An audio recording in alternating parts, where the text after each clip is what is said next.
What's going on? I am Nando. And I'm DJ. And I'm someone you shouldn't have messed with, Dickens. Yeah. And this is Mostly Nitpicking, a podcast where every week we pick apart a piece of pop culture by looking exclusively at the details. Woo-hoo! Yeah, hooray! This week we're all going to do our Jason Statham impressions for a Okay. full 2 hours and then be done. Oh, yeah. I had some right idea. I think that Dominic Toretto is boy. bad day for you, Dominic Toretto. This is so close to your It's Michael so Caine. close. What are you talking about? I'm Grizzled Deckard Shaw, and you don't mess with family. You're flesh and blood. Michael Caine, you don't have to pretend to be Jason Statham just to get on our podcast. We'll you have you can't. anytime. You caught me, fellas. You see, I love, as you know, I love the Fast and Furious franchise so much. Yeah, why are you in one of these? So we're hoping for F10. My agents are hoping. You know, but the problem is they won't do a scene where I could just sit in a restaurant in a suit and just talk and read off cue cards. There hasn't been a spot in the franchise. What are for you that. talking about? That's most of what this franchise is. Well, I'm too high proper. They got Helen Mirren's in there. She's the older British actor, so maybe I could be like Helen Mirren's husband. Maybe that I was going to say you could be the Shaw's father, like Helen The Mirren Shaw is their dad, mother. yeah. That And would we be could- a dream role for me. And we could do Austin Powers 3. And it's like the daddy wasn't there, and that's why Shaw's such a bum. That would be amazing. You call up Universal. You always got it done, gents. I'm so ready to be in F10. So let's get it done, boys. Have you guys seen the tweet? Or no, it's like a TikTok, probably, maybe a YouTube video. I don't know. And it's a guy. It's the video's called like that moment in the Christopher Nolan movie where you tune out or something. And it's just like the conversation with you, Michael Caine, and that some other person, where he's just explaining stuff, and everything Michael Caine says is no or something. Where it's like it's like Michael Caine. It's like, have you ever heard of the secret underground bunkers? And then he's like, the ones that were in the Soviet Union. I thought they were all destroyed. No, they weren't destroyed. They're actually bought by this person. I was pretty sure he's dead. No, he's not dead. And actually, it's pretty funny. You guys would love it.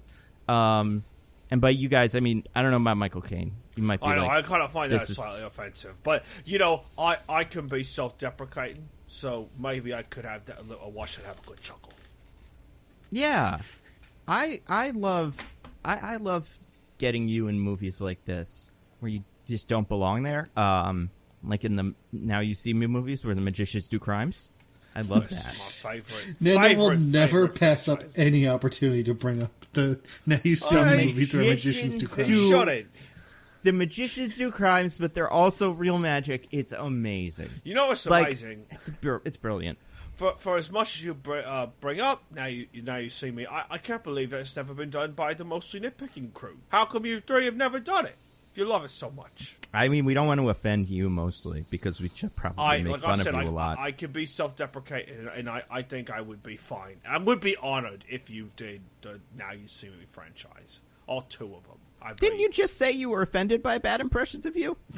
Well, it's not offend. I mean, listen. Oh, okay. As long as it's not being harmful or hurtful, we don't want. Right. We don't want any mouse.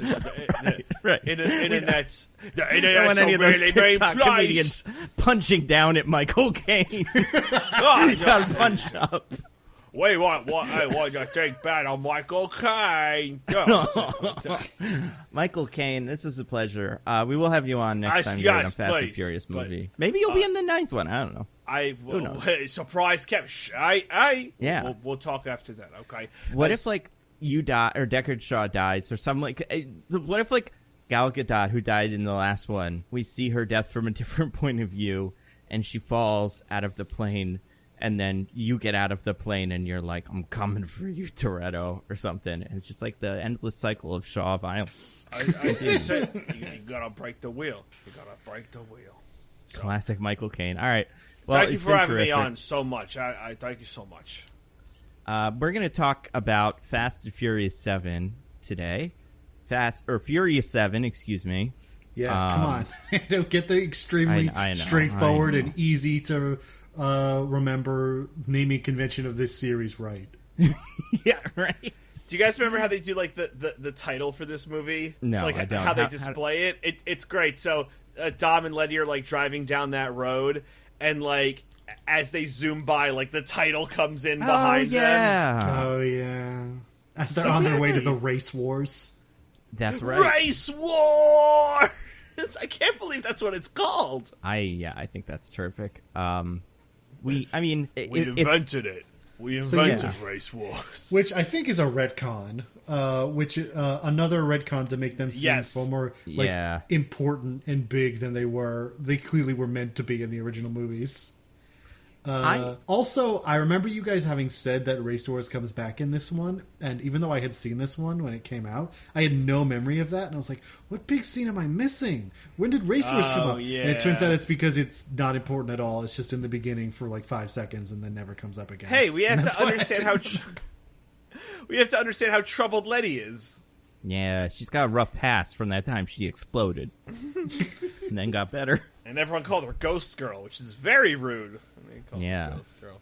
Isn't it weird, by the way? You'd imagine that Dom had also been missing for a while, because, like, they were all out of the country, yet they only seemed to be concerned that, like, Letty was gone. Like, Dom was also gone, but no one seems to care. That's a great point. I wonder if his exploits... But, like, she was dead when they were, like, they were already gone from L.A. by that point. Well, no, she came back to L.A., and that's where she died, remember? Oh, because the funeral's in L.A. Damn it, you're right. Well, but also, plus, Dom gets arrested, and he's, like, on TV. I feel like people would know he's out and about doing something. But, like, they're like, Letty, we went to your funeral. Yeah. What's going on? And she's probably like, yeah, I wouldn't go to any of the rest of these funerals. They're probably not worth the time. About half of them aren't actually for a dead guy. They're mostly cover for something else. Han gets a funeral, but Giselle doesn't get a funeral. So that's brother from this one. Maybe he got a funeral. If you don't get a funeral, you're alive. No, I'm sorry. If you get a funeral, you're alive. If you don't get a funeral, you're dead. Like Giselle, yeah, sure. Just like forgot about her. I think that's fair. Guys, yes. Fast and Furious 7. Furious 7. Have we ever talked about, by the way, because you said the title, I just want to get this out of the way before I forget. Have we ever talked about how crazy the subtitles are in these movies? Yeah, it's insane. They're so word art, just like flying into screen, different color purples and blues and stuff. It's pretty great. Yeah. I wish more movies would do that. Like really get into the artistry of it. But guys, Furious 7, we're like 2 weeks or something from F9. I cannot wait. I don't care what the reviews say. I am so fucking hyped. I saw the commercial TV spot come on. They had it during The Bachelor for some fun. Or no, it was an NBA game. Oh, yeah. So right now, basketball has a big like promotional thing with Fast and Furious. So like literally every basketball game has a Fast and Furious trailer. And every time I see them, I get so fucking hype. I'm so ready. I'm so excited for you. Oh, my God. You should be. I don't know how you guys aren't also this excited. Come on, guys. Head into the game. John Cena's here. Dom's brother. We're probably going to learn that he's the one who killed their dad. But it's going to be amazing. DJ, I feel like you can't have listened to me talk about these movies for the past 6 podcasts about them and not know why I'm not excited. Fair enough. But be excited for me, maybe. I'm excited a little bit. I'm half excited. I read an article today, I think it was on The Verge, where they had an astrophysicist talk about all the magnet stuff. Oh my gosh. Who's ready for this? The magnets in the vaccines? The one Gates is using to track our position at all times, yeah. No, I don't know if you guys know this, but keys are not magnetic. So if you can get them to stick to you, it doesn't mean you're magnetized. It's so funny when these people try to stick the keys to themselves and they don't stick. Like, no, it's not. This isn't the right time. Also, I think a lot of these people are just really sweaty. I think that could probably account for some of why things stick to them. You know, I've seen Rudy. Stick? He's a sweaty guy. It's like you're wet, man. That's how. Fucking yeah. Speaking of wet, oily men, we're going to talk about Fast 7, one of the oiliest movies ever made, or Furious 7. No way. Fast 5 is way oilier than this one. Yeah, for sure. Especially because the main oil source in this movie is not in it. However, there's still a pretty serious amount of oil. Yeah, we're going to be talking about Furious 7. I'm so excited. Are you guys excited? To talk about this movie? Yeah. Hell yeah. I'm pumped. The most popular of the Furiouses, probably. You know what I'm excited for? I don't know. Furiosa. She's pretty good. I think it's more popular than Furious 8, and I think it's more popular than any of the rest of them. I think it gets a big sympathy bump in people's minds so that it has become kind of the holy Fast and Furious movie that no one can criticize until right now. We're going to be might be a little rougher on it than previously, but I think that kind of cemented it in a Dark Knight kind of way, where it's pretty good, but whether or not it's the best one in the franchise is like not even up for debate. Well, Nando, you know what I'm excited for? What are you excited for, DJ? I'm excited to kick your ass in this IMDb summary competition. Oh, Race War! Race War! The races, they're just the one. Yeah, it's one race war. Yeah. Whites v. white. Let's White go. White. God, Furious 7. This is gonna be a weird one. Yeah, I am waiting with bated breath to see which one of these. DJ? So DJ lost last week, so DJ gets to pick. Yes, and I will opt to go first. Okay. I want to leave a strong impression. Okay. Ex-military assassin Deckard Shaw sets his sights on Dominic and the crew to get revenge for his brother Owen Shaw. Okay. This is interesting because I'm going in the other direction. I was doing this before. Okay. After a death in the family, the Fast and Furious crew reunites to track down Deckard Shaw, an international criminal with ties to the past. International, goddammit. Okay. Well, guys, I gotta say, this one's not close at all. It's an extremely clear just blown out of the water. No one could possibly disagree. Victory for DJ. Yes, baby! Oh my God! What is it? Yeah, I gotta hear it. So it's Deckard Shaw seeks revenge against Dominic Toretto and his family for his comatose brother. DJ, other than you changed some words around, you basically nailed it. I made him a military assassin or something. You added some unnecessary words, and there was like a couple clauses like shifted around. But you got the perspective right. You got the order of things right. You basically nailed it. Mando, you thought this summary would be from the perspective of the main characters, and that was your fatal mistake. Well, I was going to say that was I used the same formula from 6, I believe. I believe 6 was from the perspective of Owen Shaw, right? Oh, because maybe. I remembered a lesson for. Hold on, because I don't want to. But I remember when we did the 6th one, I'm like, this doesn't make any sense for like how they're. Yeah, because it was from the perspective of Hobbs. Like Hobbs was the guy. Because these movies can't like talk about our main characters. Yeah, no, just and Diggins, remember this as well. That you don't think that this will be from the perspective of our main character, because it never is. Apparently, but yeah, no, I it's a clear victory for DJ. I know we usually play up how close it is, but it's not close at all this week. I love it. I'm happy to lose a fair match, which I think this is a good judgment. Yeah. You know, I think when we have this set up, we can rely on fair, impartial judgment, and no other time. That's true. Is that it makes your job easier, Diggins? Right? Like you didn't even have to think about it. Also, looking at this IMDb page, I'm reminded that this movie came out on my birthday. Oh wow! Yeah. Happy birthday to you, good sir. Apparently. I think I actually saw it on my birthday now that I think about it, which is funny because I wasn't the one who wanted to see it. Were you doing like a favor for someone, or like... I went with some friends. A friend of mine really wanted to go. I feel like with these movies, you have like the people who love these movies unconditionally no matter what, you know, yours truly. And then you have some who kind of tolerate it. And then there's just people who are like, I don't get it. I don't understand. Like, why is it a thing? How are we on 9? Why do people care? You know, it just gets lost on some people, you know? So you either love it or you hate it or you think it's okay. I mean, those are all the options. So, yeah. Should we talk about Furious 7?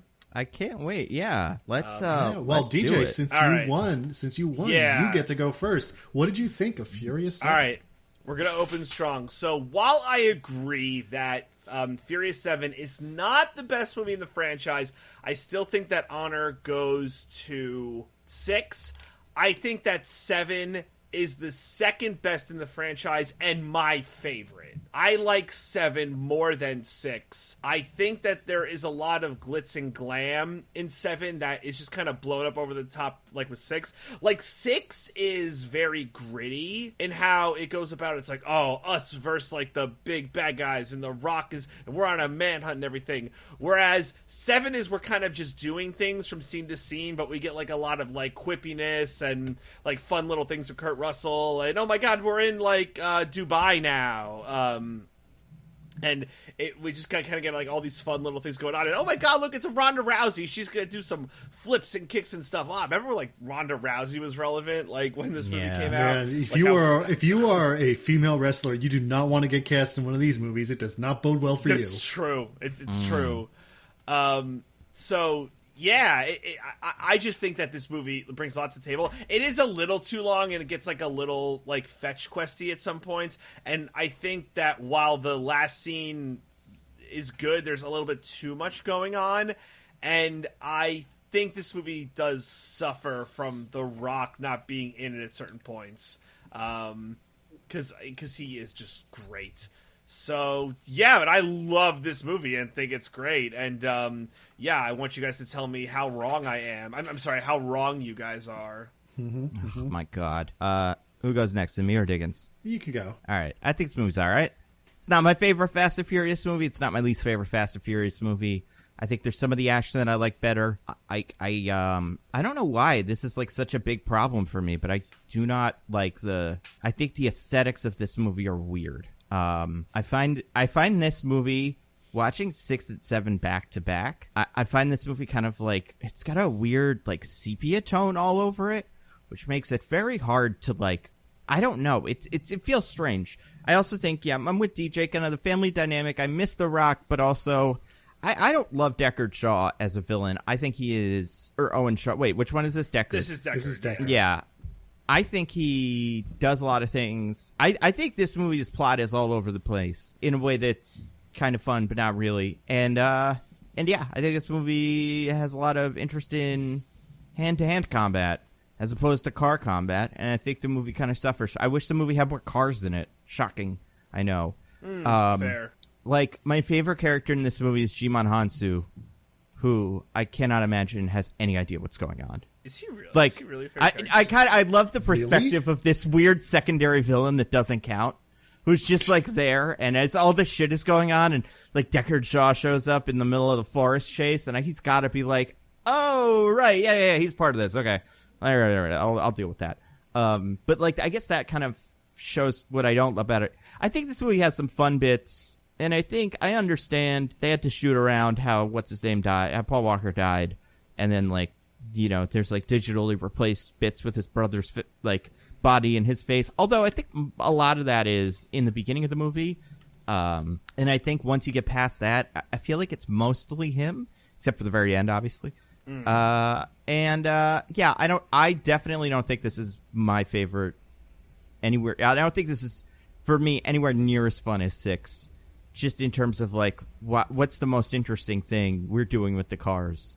And I feel like in this movie, the most interesting thing they can do with the cars is have them not be cars. It's like try to trick them into being planes or something like that. And that's always like, we're gonna parachute in cars. Yeah, like what if a car could drive? Like, it was sick. It feels like it's a sick thing that I feel like it's sick that they did it in real life, and I think it looks great. But I just don't feel like the driving in this movie was anything special compared to the last one. However, I do think there's bits of this movie that are funny. I think this movie gives Tyrese a lot of room to be fun, which is great.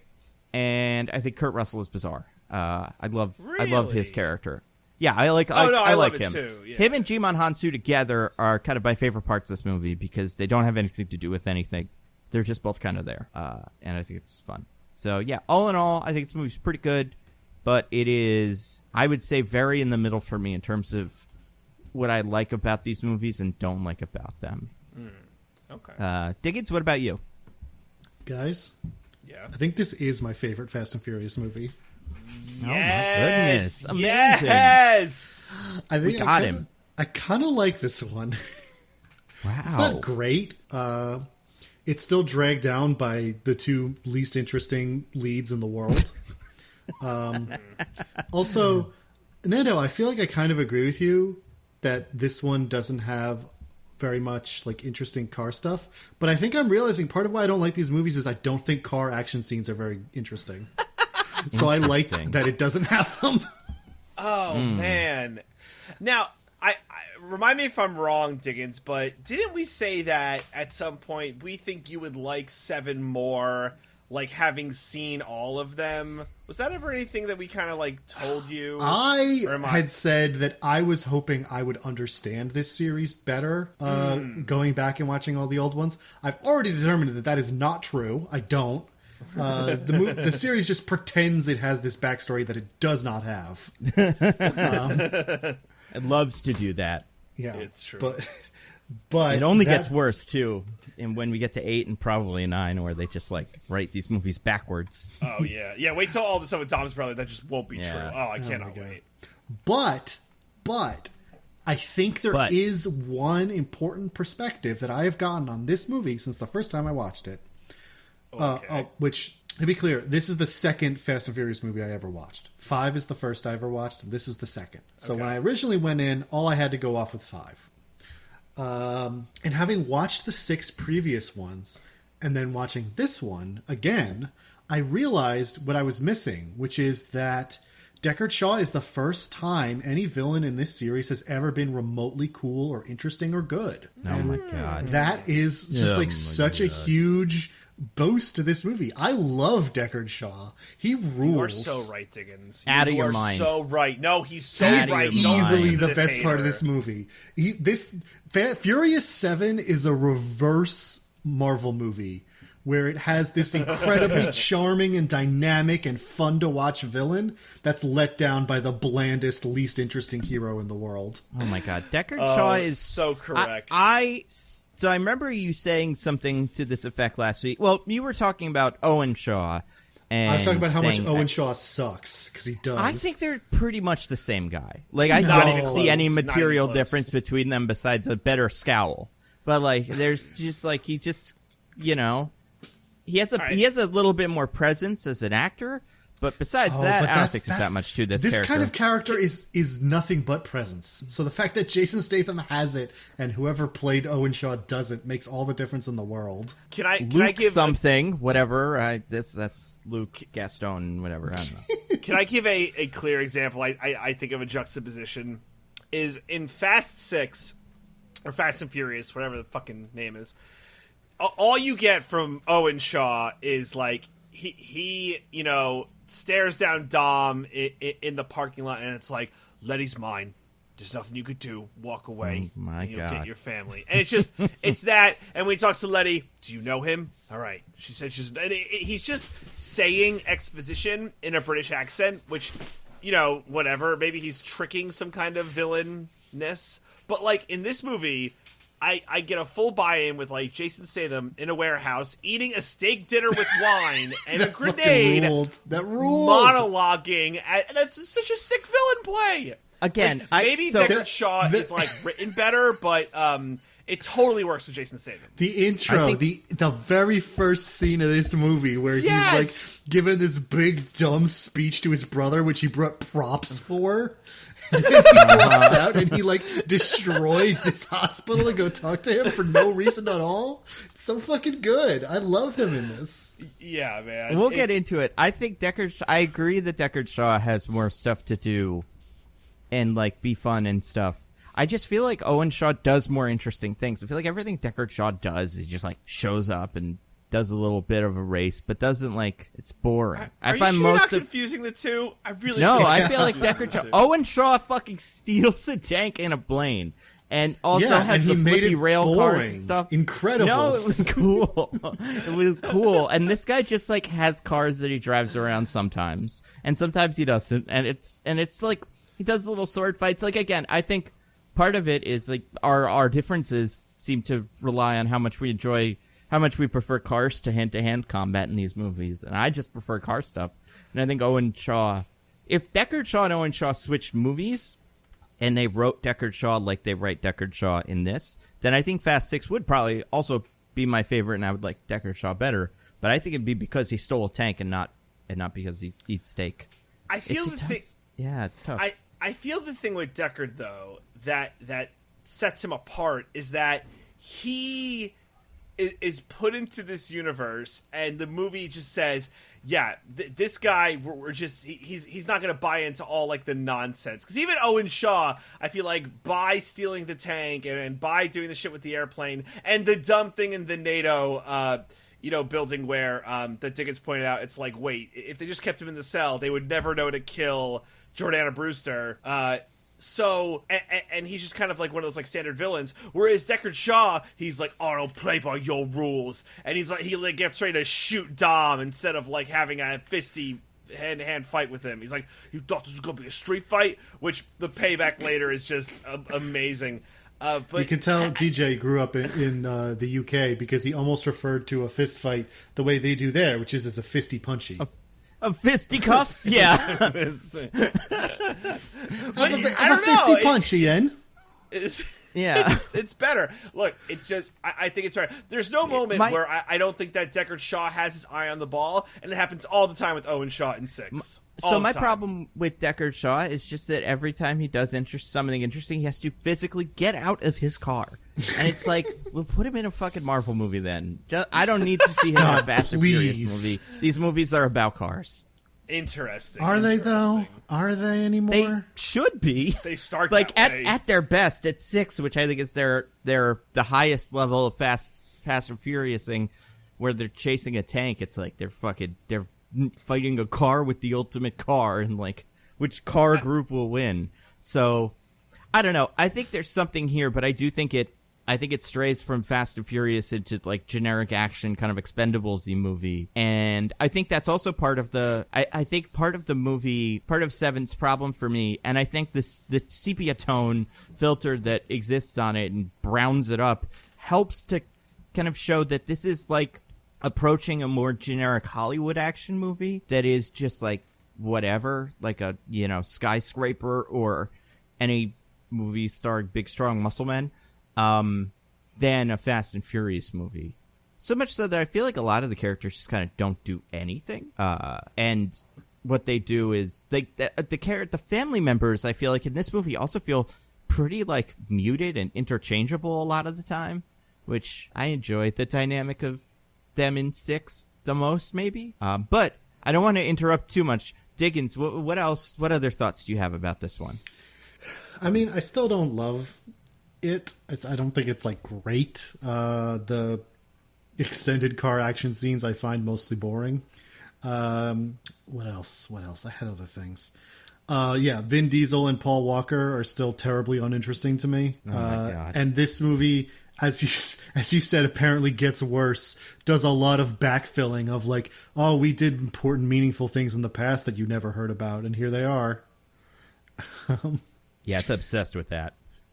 But that being so, I think basically I like the edifice they are constructing around the core with this movie.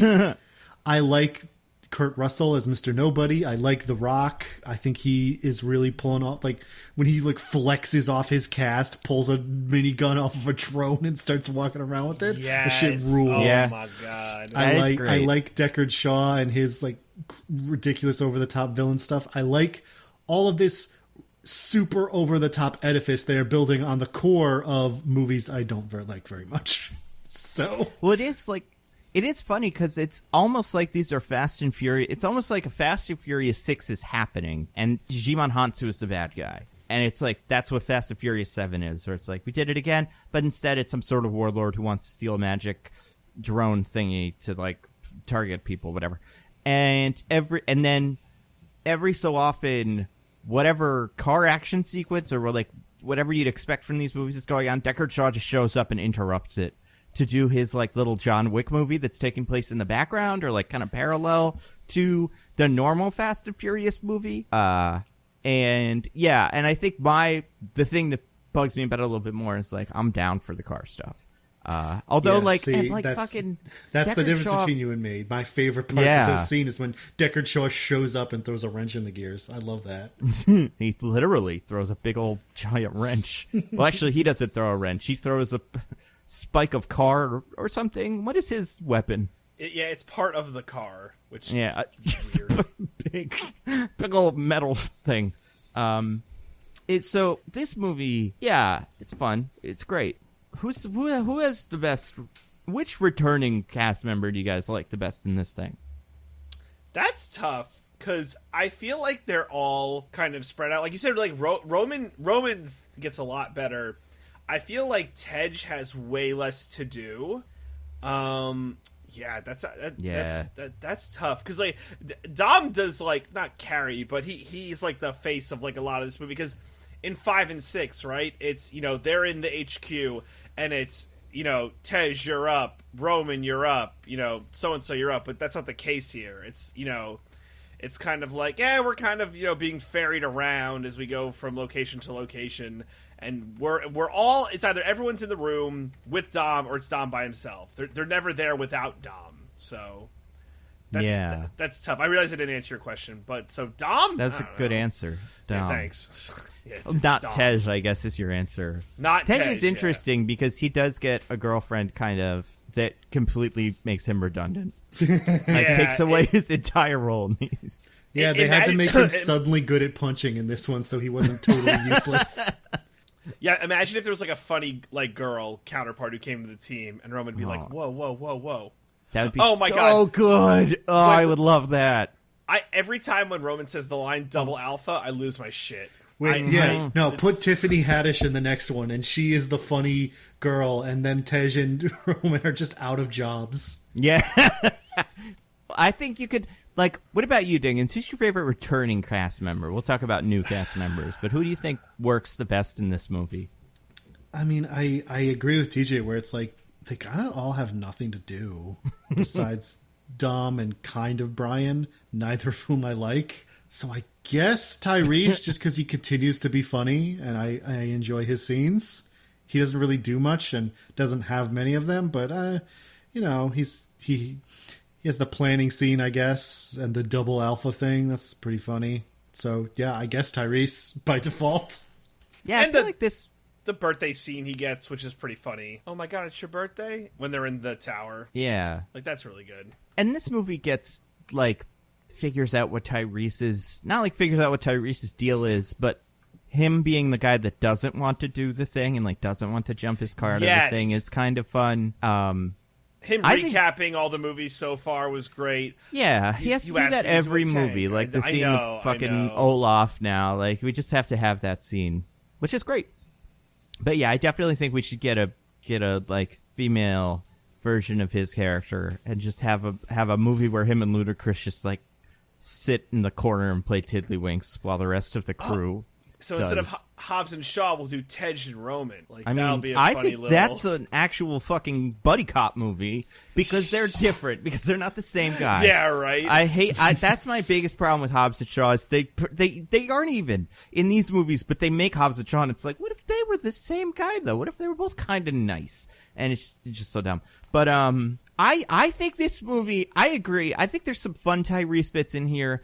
I almost want to say, just because of how kind of matter-of-fact she is about a lot of this, I like Michelle Rodriguez more in this movie than I've ever liked her before. Huh. I like that she's just kind of part of the crew, and I think her deal as a member of this group, as being the one who's like kind of over it all, is fun, where people are getting shot by the drone and she's just like, ugh, a drone. Like, that's not exactly what she does. But I do like that energy that she brings to stuff. It's almost maybe helps that she's been in these from the beginning. Right. That she's able to be like, yeah, we got another drone to do. I don't know. I think this, I think that stuff with Ramses makes me dislike Ludacris and Tej, or not Ludacris and Tej, excuse me.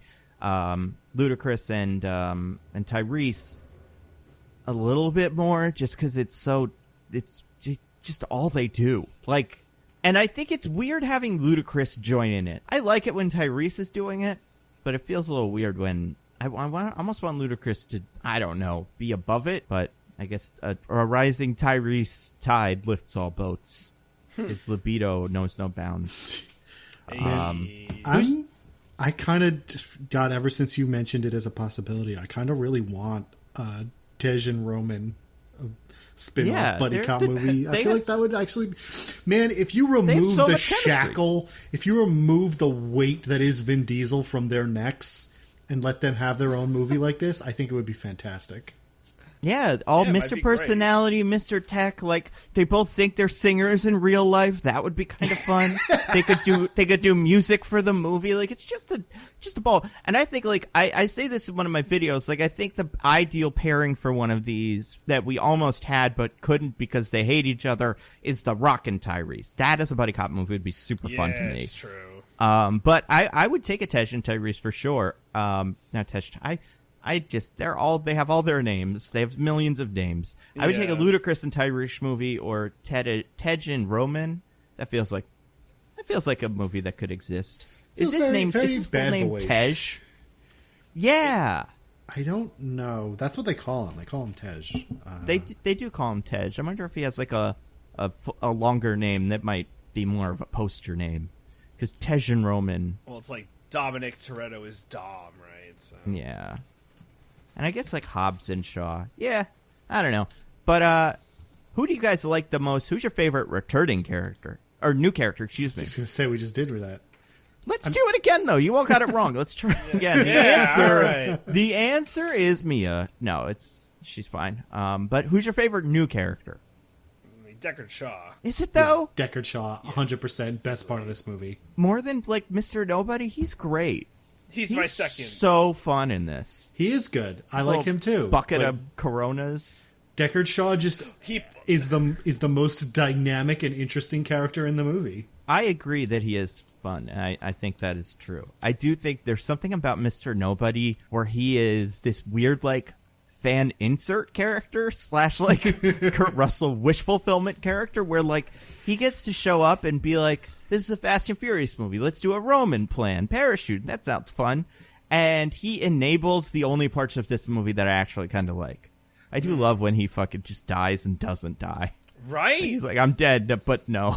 Just call me an Uber. What are you, crazy? I can't die. I got to carry the next 8 of these movies, you dummies. Yeah. Like, is he I got to make sure that Clint Eastwood's son gets in on the next one. Oh, my God. Yeah, I have to replace my identical white guy in the next one of these.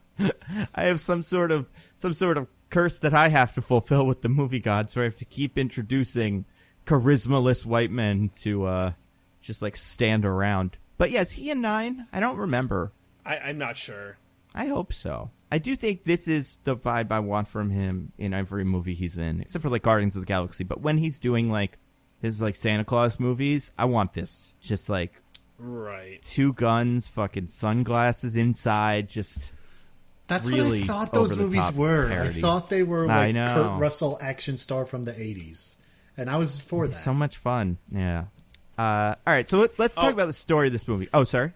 I was just gonna say I'm super wrong about who my favorite returning character is. My favorite returning character is obviously Sean.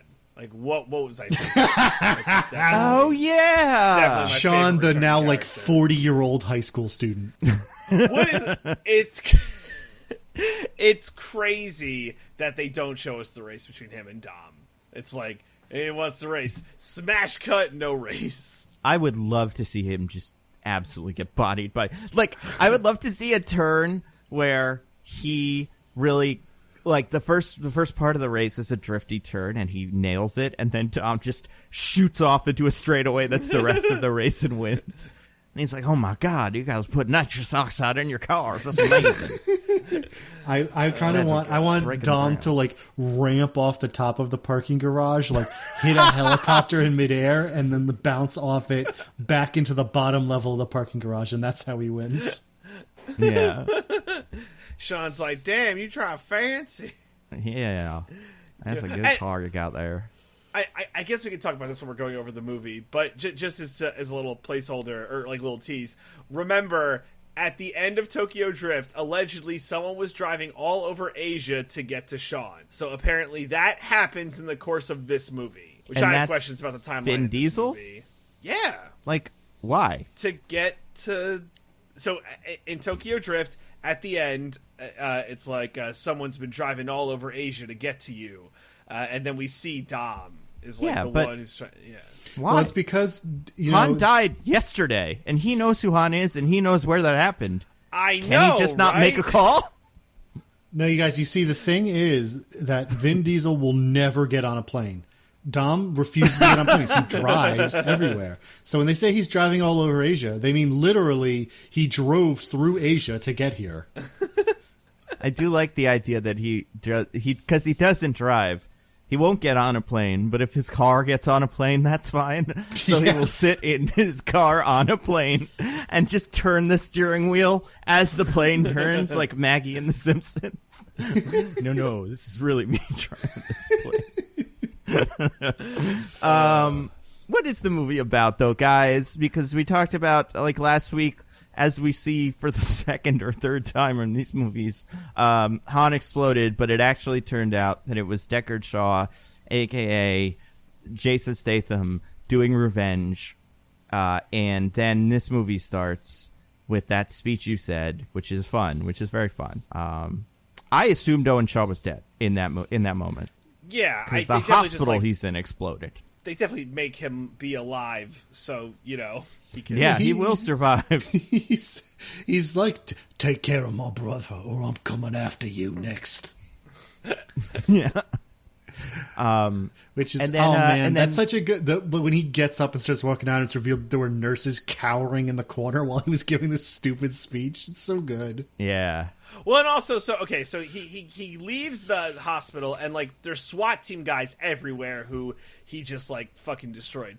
So how did this go down? Did he go and visit his brother in the hospital, and then a SWAT team came and he just took care of them all? Was there a SWAT team guarding, and he takes out the SWAT team? I'm just curious of, like, is Owen Shaw in, like, a regular hospital? Like, what were the arrangements that were going on here that led to... That's a good question. I'm guessing the Owen Shaw hospital situation is pretty chill. I'm guessing the people that Deckard killed were there to, like, guard him, because that is... Okay. I mean, usually you don't have a whole SWAT team doing it, but it is standard procedure to have a cop guarding someone who is, like, under arrest while they're in a hospital. And since Owen Shaw is the world's most dangerous man who secretly controls every agency on Earth, but also just does car crimes because he wants to, I don't know. This is also my thing. Owen Shaw makes no fucking sense. Deckard Shaw at least makes sense. And he's also like an unkillable super being, a la Magneto. So even if he flies out of a plane and dies, you probably also need to get an entire small army just to make sure that he doesn't come back to life and kill them all. Right. But anyway, I figures that they're there guarding him, and that's why Deckard had to do this whole blowing up the hospital thing just to go see his brother, is because, you know, there's SWAT people there and they would never let him in. Yeah, that makes sense. What did you guys think of... So we like Deckard Shaw. Yeah. Big fans. Yes. What's your favorite part of him? Is it his jacket? I like his jacket. He's just, like... That's a fun outfit. The way outfit. he does his villaining... And because, so, to dig into his point, right? Owen Shaw, the way he got away with things is that he somehow was in control of the shadow government that controlled every agency. Whereas, like, it's, for Deckard Shaw, he was friends with, like, one terrorist group and was always on top of his game. Right? Like, he didn't need any, like, weird connections to make his stuff work. And I think that makes him just, like, a cooler villain. That is the weirder part of the dynamic. I do think these characters work better if they're switched, maybe, because Deckard Shaw, you could be a Deckard Shaw type if your whole deal was you're just sick at car crimes. Like, that's your whole deal. You're the specialist that they pull in. And then you could be an Owen Shaw if you're the scariest man on Earth, and you also command the world's, like, all of the world's criminal enterprise with a scowl. But they're the opposite ones, which is a little strange. Of that, but yeah. So the answer is coat. I have a question about Deckard Shaw and coats. If you guys are wearing a coat, you wear a coat to get in your car, right? Like sometimes. Sure. Like it's cold, so you put a coat on, you get in the car. Car warms up. Do you take the coat off? Not while I'm driving. Of course. Well, but like if you're at a stoplight or something. No. Well, I take the coat off before I go. I would too, usually, yeah. I will never Unless take it off freezing. while I'm driving. I might take it off like after I get out and before I go back in. I will take it off maybe. Really? I will never do it while I'm driving. Never. Even if you're at a stop, like a full stop, and you know you're going to be at a stop for like, enough time to take a coat off without looking like a weirdo. No, never. Interesting. I love taking a coat off in a car. It makes me feel so liberated. It makes me feel alive. Look at this range of motion my arms now have available. Yeah. Let's see what else is fun about this movie. What's the family up to in the as everything starts? Because there's a lot going on. Yeah, it's not quite 6 where like everyone has their own little thing, but it's kind of fragmented. So I don't think we even know what like Roman and Tej's deal is. No, they just show up like at a strip club, just pulling, like throwing more and more money at strippers in increasing amounts to threaten the other one or something. Like they're just doing a weird. I know, like, but that's what it is. They're just fighting each other. Context clues. I'm sure we know, right? They're just hacking more ATMs to spit money at people.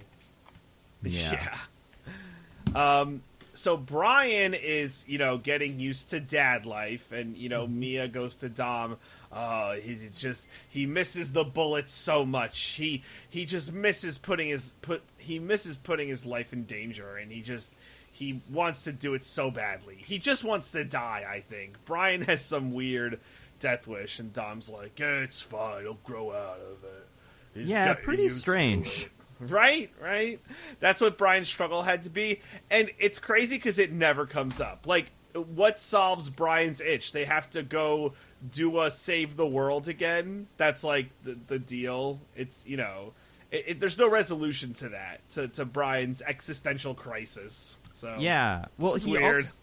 It is weird, and he like his crisis should obviously be the opposite, right? It's like he has this, he's indebted to you and the family, but also he is a kid and he can't get out of it, and you guys keep having these silly revenge thingies, and like he gets sucked into them. But instead, they go the opposite way. Uncle, like he just loves being in the Fast and Furious so much.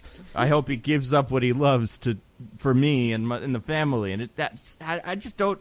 Do you think that was a post Paul Walker death like change? I mean, yeah, because there's no reason for that conflict to be there, right? I also add anything to the movie. God, there's something so funny to me about the way Brian's plot goes in this movie, which is like, so we find out Mia is pregnant with their second child, but she doesn't want to tell him because he's all like, he misses the life, she doesn't want to make him feel like he's trapped in being a dad or whatever. And I love this because it implies like, and she won't tell him before they go off and do this because he needs to be by Dom's side helping him or whatever. And I love this because it implies that he's like, if I leave one child an orphan, that's fine. But she's like, actually, you leave 2. What? I can't do that. 2 children. Right. Like, why does that change the calculus? Yeah, that doesn't make any sense whatsoever. Yeah, I couldn't even guess what the thought process was with this bit of the storyline, because it's real weird. I think it's kind of cute how his whole deal is like he loves revenge so much, kind of not like he loves revenge, but loves Fast and Furious, and he still needs to be pulled in with that big giant explosion. Yeah, right. It's like, Deckard, you need to waste the bullets. He would have gone. He was all in, baby. Don't explode his car. He was ready to go. Oh my also, what's wrong with you, Fast and Furious guys?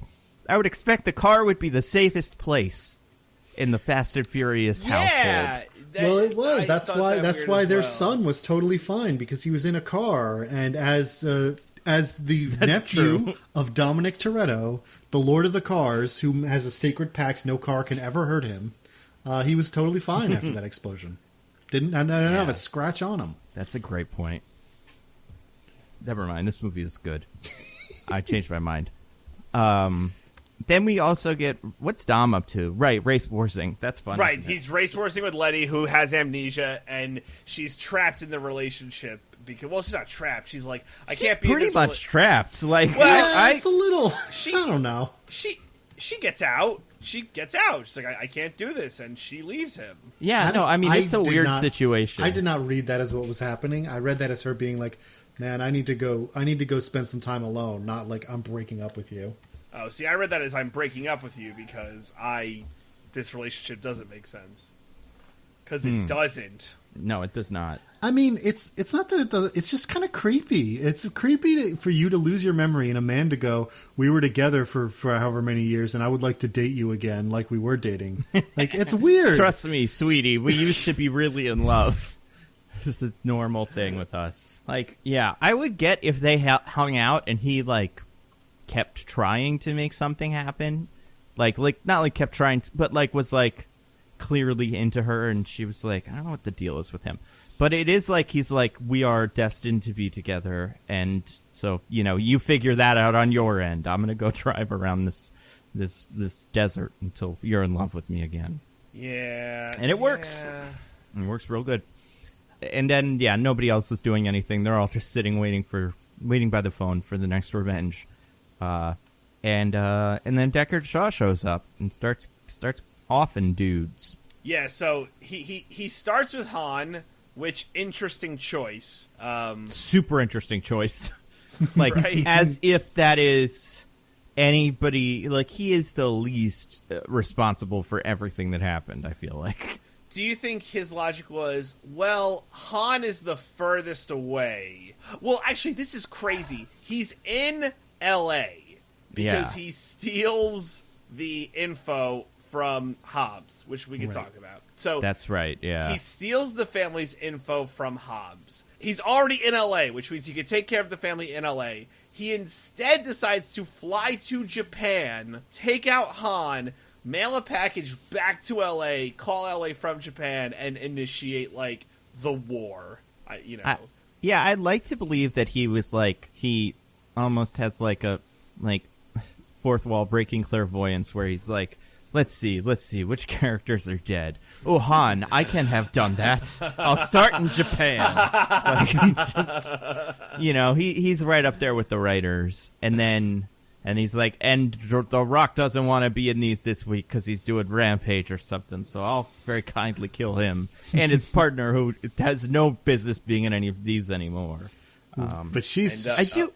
she lives, although they give her that convenient out where he's like, here's your recommendation letter to get a job in another film franchise.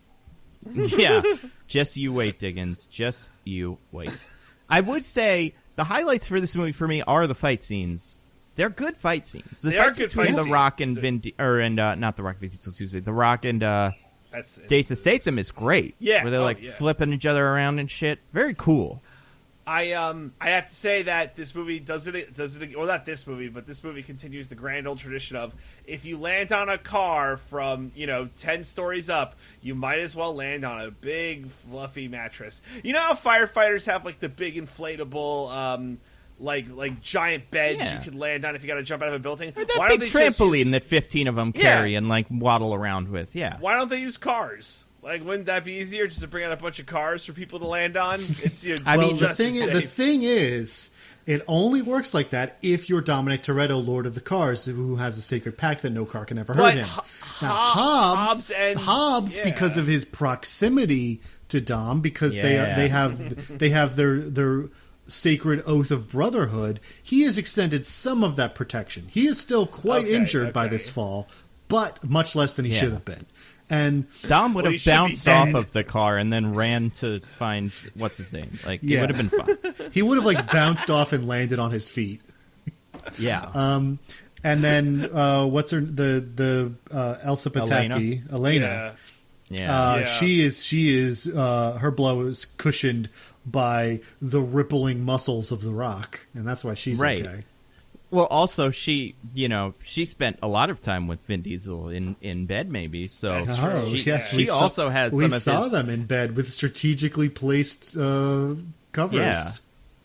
I- They did have oh. sex, you guys. That's the thing that happened. Don't you worry, he says I think to us, the That's, audience. that's the last confirmed sex anyone has in these movies that doesn't involve pregnancy. Oh shit! Oh, Is that no. true? Well, wait. All right, hold on. Pause. Not actual pause. We're still recording, but like narrative pause. Narrative pause. Diggins hasn't seen 8. Yeah, he hasn't seen I 8. haven't seen 8, I'm guessing, based on the increasingly sexless trajectory of this franchise. But also, I'm willing to bet that there is. I think we don't see Ludacris and Ramses have lots and lots of sex, but well, that's boy, why I'm if saying you're confirmed. Ludacris, you got to That's why put I'm a ring saying on that. Confirmed. I mean, I'm I'm not just saying saying it he's a doesn't smart happen. man. I'm willing to confirm it based on just him knowing, Hearsay, him being able to counselor. look at I'm himself sorry. and I'm look at sorry. her in a mirror. That's not going to hold up in a court of law. It will hold up in a court of Sexy law. car. I don't know. I'm really off today. I will say the Elsa Pataki. It is funny that I don't know what Deckard Shaw is really up to here, but I do love that The Rock is he never fucking leaves that office. He hates his daughter. No. Like, he loves her a little bit, but also it's like, I'll do whatever paperwork I have to do to not go home. Don't tell me when to leave, woman. Yeah. So funny. Oh, can we actually... sorry, a Diggins- thing I said reminds me of something. I just want to go back to Race Yeah. Wars for a second. Oh yeah, sure. Oh, sure. So, as I said, this franchise gets increasingly sexless as it goes on. It also, when it started, oh man, the first few movies in this franchise love nothing more than a montage of sexy women, Oh, like God. in the most like objectifying like angles possible, like right up on them butts and etc. Yeah. And the movie stopped doing that over time. They do them less and less until they're practically gone, except when they go to a street race. It all comes flooding back. Yeah. Anytime they're Yeah, anywhere man. near a street race, it just instantly reverts to 2001. It literally is a male gaze. There's a male gaze man who comes in to put some, get behind the camera and sex it up whenever there's a lady in, a short skirt or something in these movies. Because we also get it a little bit with Ramses when she's like, oh my God, she's actually sexy around us. And it's just so funny how desperate it kind of feels. But also it's like, that's the charm for me with these movies. Where it and almost Race Wars gets this a little bit too, but I think it's different enough that it doesn't really matter. But even though these movies have turned into superhero movies, there's still that weird little trashiness from being a movie made in 2001 starring Paul Walker and Vin Diesel. It didn't. Yep. They never fully cleaned it up, which I kind of like. Oh, fair But enough. yeah, it's wild how it is there's just a guy who comes in and a little porno director makes this in the fucking sweaty Carl's Jr. commercials. The sweaty 13-year-old who they consulted for the Game of Thrones boob scenes. Yeah. Yeah. So- Yeah. What were you gonna say, DJ? I was gonna say, Diggins, you don't know anything about 8, do you? I know that Charlize Theron is the villain, and so is Dom. Whoa! But that's about it. Yeah, maybe he's All up right, to so something. I definitely don't want to spoil it, but we have to revisit next week when we do 8, or whenever we decide to do 8. We have to revisit just something because I don't want to say it now because it's a spoiler. But DJ doesn't want yeah. to spoil the sex scene between Vin Diesel and whatever her name is, Helen Mirren, that takes place in the next one. Mando. It's unfair of him to even bring it up because obviously your mind would go, what's he talking about? What's he talking about? Oh, Vin Diesel must fuck the queen. That's got to be what this is. Sorry. We can move on. I love her in Red. I think she's a lot of fun in these too, but yeah. Let's see. I don't know. What's the best part of this movie? Let's think. Okay, what is the deal with Owen Shaw? Or Deckard Shaw? What does he actually want? He wants He revenge. just wants to kill the family. Yeah. But does he though? I think most of the evidence leads to that he wants to kill the family. Well, Nando, I you feel guys like understand revenge any isn't opportunity he simply takes. if he really just only wanted them to die. I mean, he could post up on a sniper's nest 5 miles away and shoot Dom in the head when he comes out for his morning walk. But that's not revenge. That's just murder. Revenge involves them knowing why they're being killed and like really, really humiliating them, taking everything away from them before they die. What about when he tried to blow up Paul Walker? I feel like you got to make the Paul Walker death matter. He knew that they were going to be near a car and therefore couldn't possibly die. Yeah, he was like outside with the car, with the beeper, and just like, wait till they get to the car, and then, yeah, now they're safe. They're out of the falling zone. That's possible. I guess my question with him, I feel like he both wants to revenge them, but this also, and maybe this just comes from knowing where this character will eventually go, feels like his audition to be one of them. You know, like every time, because I guess the thing that's so weird about him for me here is, as will happen in the rest of this movie, and I think like I remembered listening to the How Did This Get Made for this, because they love the Fast movies, before I actually watched the movie, and I couldn't quite figure out what they were talking about, where it was like, well, he's the villain, right? And it's like, well, kind of. And the whole movie is about them getting this little weird magic telescope technology thing that can find anyone, so that they can find Deckard Shaw, but he is everywhere they already are. Like, they can find him. They just wait long enough, he'll show up. So it's almost like, I just don't, his place in this movie, it's so weird. I don't know. I love him. I do. And I think he's fun. And I like the cars he drives. I like his car choice. Aston Martins, they are the James Bond cars. Yeah. Very, very cool. But yeah, he's I don't know, he's a strange one. And I like his coat. I like everything about him. Never mind, he's great. What do you guys think of Djimon Hounsou's character, Warlord, like random Warlord number 2 from Central Casting? I felt like he didn't need to be in this movie, but they didn't want to give Deckard Shaw a crew, so it's like, well, he has to have goons. It can't just be him, so here you go. And I'm like, I didn't love it. It's a weird, how do you do it? It's like they wrote a regular Fast and Furious movie, and he was the villain of that movie because he sucks, and all Fast and Furious villains suck. And then someone made them put Deckard Shaw in, and like Justin Lin was like, "What? But this guy's a good villain. We can't have him in here. He's good. Like, he's fun and interesting, and people are gonna like watching him. He can't be a villain in one of these movies." But they just forced him to do it, and so you just have this normal, regular, completely terrible Fast and Furious villain that's Djimon Hounsou, and then you just have Deckard Shaw layered on top of it. It's so weird. And Djimon Hounsou does have a crew of guys, mostly just one, well, I guess 2 guys that we see that are like just martial artists, I guess. I don't say karate, but then you got, what's her name? You got Ronda Rousey. Although, is she part of his crew? No, really. She's security. Just random security. Man, Tony I got so many things to say about that fucking security team when we get there.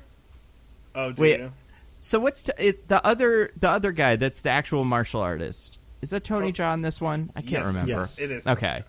So he's the single crew member that like has any, staying power in Djimon Hounsou's crew. Yeah, that's pretty good. Right? I don't know, he does fights cool sometimes. Yeah. It seems like a lot of the time they just hire some actors that people like and go like, you're gonna be in it. The guy from Game of Thrones with the red hair, people like you. And it's like, all right, I'll do what I usually do. I'll be tall around all these guys. And yeah, it's funny how they try to make this character a physical match for Paul Walker. Yeah, as if they could. Yeah, it doesn't really work as a foil, right? Let's pretend, right? Yeah, I mean, Paul Walker is great in this one, kind of, but I feel like even by this movie we still haven't established Paul Walker's skill set. Like, what does he actually bring to the team? So in this, it's martial arts. Sure, whatever. It can be he can fly, it doesn't matter. He's not going to be in more of these, so... Well, I don't think they knew it at the time, but his skills can be relatively inconsequential in the big picture, but kind of fun here. Well, because like in the last movie, it's like, oh, he's got the ins with the cops, so we'll get him into a prison, okay. And in this movie, all he's good for is he gives Ramsey a little questionnaire to answer to make sure she's okay. And she's like, oh, you're definitely a cop, I guess. Well, and he's also in these, I think, if you take... No, I guess this is true in general. Out of all of the family members, I think he's the second best driver. But this movie has no cars in it, so he has to find some other skill to bring to the table. He has to do martial I'm really arts. bummed about the lack of cars in this movie, huh? I just think it's a weird choice for the Fast and Furious movies. Yeah, it's like they wanted this movie to be good. It's like they knew cars. They knew the characters needed to technically be in vehicles, but they wanted to find ways to not have those vehicles be in vehicle-related action scenes. So it's like, yeah, there's a fight scene that takes place in a truck, but it could also take place in a hallway. Or like the cars, they're in cars, but also the cars are just falling out of a plane. Like they're driving a car from one building to the other building, but it's like, that's not really a car thing though, but it is. I have a feeling F9 is going to solve some of your car wanting, and then I'm curious about that too. From what I've seen, it does seem like the cars. It seems like the F9 is going to go from car race movie to like fucking Twisted Metal movie, where the cars all have individual superpowers. But that'll be fun. I don't know. It's better than nothing. Speaking of nothing, you guys, let's talk about Mr. Nobody. Mr. Nothing, indeed. Mr. Nobody. Yeah. What's his deal? This is Kurt Russell dressed as Men in Black Halloween costume man. His suit doesn't really fit, and he still pretends it does, and that's what's great about him. So what's interesting is when they introduce Mr. Nobody, the Kurt Russell character, like there's a hard shift from the movie, because up until this point it is Deckard Shaw wants to get revenge on the family, right? And that's the basic idea of what's going on. And, where Dom's like, all right, we're going to get him. And then when Mr. Nobody comes, it transitions to a fetch quest.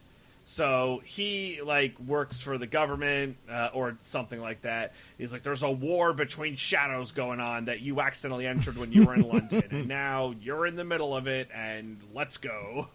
We need a thread, so this is now Avengers. There's going to be another villain who's pulling the strings, but we haven't figured out who they are yet.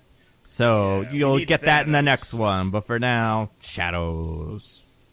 So what happens is basically Owen, Deckard Shaw, and Vin Diesel have like a face-off. Oh my god, their fucking face-off is so dumb. It's so good!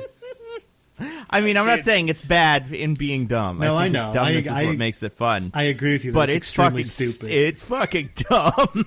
Dickens, do you want to talk about it? Explain this to the people. So while they're at Han's L.A. funeral, for some reason, he's not from L.A. It's not like he has any friends and family in Tokyo, right? Tokyo, right? Yeah. No one even likes him. Dom shows up and he's like, "Body, we buried it. Like we had a funeral. Like what are you talking about?" And then his family lives here. Well, I guess then I gotta use this, and he pulls a shovel out of his car. Guys, I'm not allowed back in Japan anymore. Technically, I did some grave robbing. Maybe they buried Han's car. Maybe that's what they buried in L.A. I think that's probably close. That's what he meant by body. He meant chassis. He meant chassis of car. Yeah, I don't remember in this movie. Do they also have the funeral where you can see a line of cars and they're all fucking pink and green and stuff? Oh my god! I loved that in 4. I don't think it's here. I think they classed it up a little bit. They've been to enough fake funerals to know you got to drive cars that are normal looking. But while they're there, Dom notices that Deckard Shaw is watching them from his car. So they do a big chase scene that ends up with them on opposite sides of a tunnel. And so they play a game of chicken, except it's a game of chicken where neither of them lose. So they just crash directly into each other, going at full speed. And they both shake around a little bit and are otherwise totally fine. I love it. Deckard cracks his neck. Oh, all right, good there. Yeah, but Dickens, why might have Deckard been more okay than Dom? I was gonna say, I one thing I love about this scene is they get out and Dom notices that Deckard's car has a reinforced chassis. So he's like, "You're using a reinforced chassis. That's basically cheating." And Deckard's like, what are you talking about? I'm trying to kill you. There's no cheating. And he pulls out a gun. And he's like, I'm just going to shoot you, you idiot. And also, like, a reinforced chassis, you know, is like a good car for, like, to roll over or get, like, sideswiped or whatever. You can't fucking crash into a wall with the reinforced chassis and be fine. Either it's hitting you or you're hitting it, but, like, he's dead. It's such a weird little, like, it almost, the opposite would make more sense. Because, like, oh, this car is filled with airbags. That's cheating. You're driving a helium car. Yeah, this is one of them fancy Nerf cars. I didn't think they allowed. There's a Rock'em or a Sock'em Bopper car. But yeah, it almost feels like a reinforced chassis would be worse for head-on collisions. It's like fucking the stupid Tesla truck that's made of points and stuff. It just it's not good. It's not good for collisions. But I guess they did it even better than we would. But yeah, he just they have their little fight, but like it's not a fight because it's stopped by a bunch of guys. Yeah, but SEAL Team 6 comes in Yep. and basically chases Deckard away, and that's when we meet Mr. Nobody. So that was the transition. And he gives the whole spiel, whatever. They have a cute little scene back at home base where, honestly, like, the fact that Kurt Russell has beer in his, like, operating base, like, in his base of operations is amazing. And then he pulls out a bunch of Coronas in a Corona bucket. Like, that's so it's good. like, he all Oh but my turns God. to the camera and says, sponsored by Corona, and then winks. Well, it's part of what I think I wish there was more of in this movie was just like personality, like for characters that's just like, I don't know, he likes Blue Moon instead of Corona. Like, I feel like there's so many characters who we don't know a single fucking thing about. Like Letty. Like, what does she do in her spare time? What does any of them do? Be Yeah, Dom's exactly. girlfriend. What more do you need? Like, that's Women don't have personality traits beyond being important to the men in their lives, Nando. Don't be stupid. Well, some of them are hackers, and then they marry the other hacker, obviously. But, like, if you had a character who, like, if all these characters went to a bar together, right? It feels like Vin Diesel would go to the bar and be like, oh, I'll have a Corona. And then Mr. Nobody would, like, smack him on the back and be like, oh, you love your Coronas. I'll have a Blue Moon. Anybody else want anything? And everybody else would go, no. And then they'd all sit down and face the wall. Because none of them have any... I guess, like Tej and Roman would leer at what's-her-name. But besides that, like, I just want a little... Like, I think the Avengers movies, Marvel movies, besides all of the other things they do really well, you do just get a sense for, like, these guys, when they're not doing avenging, they, like, jog. They have lives. But these guys do, like, you turn off the lights in the room and they close their eyes and wait until you turn them back on again like a canary. It's so weird. But yeah, so what does Mr. Nobody say? What's his deal? Basically, we get here's the rest of the movie, Dom. So, I've got your crew, and there's this thing called the God's Eye.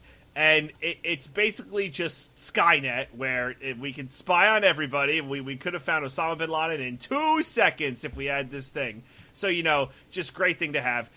And he says if you get it, you could use it to find Deckard Shaw. But in order to get it, you have to find the hacker who created it, who we don't have, but terrorists have. And, like, that is the, like, Act 2 of the movie is this. Because we're already, like, 45 minutes in somehow. Yeah. So Well, This movie is long. It really feels like two scripts, and this is a full script. Yeah, Like, Mr. oh, Nobody yeah. recruits the family to find the thing that's bad.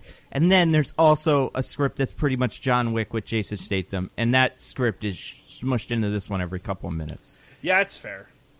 Which is fine. What I love about They're this, both fine. about this plot that Mr. Nobody introduces is like, man, you don't have to put in any work to make this like a strongly anti-imperialist criticism of the U.S. military.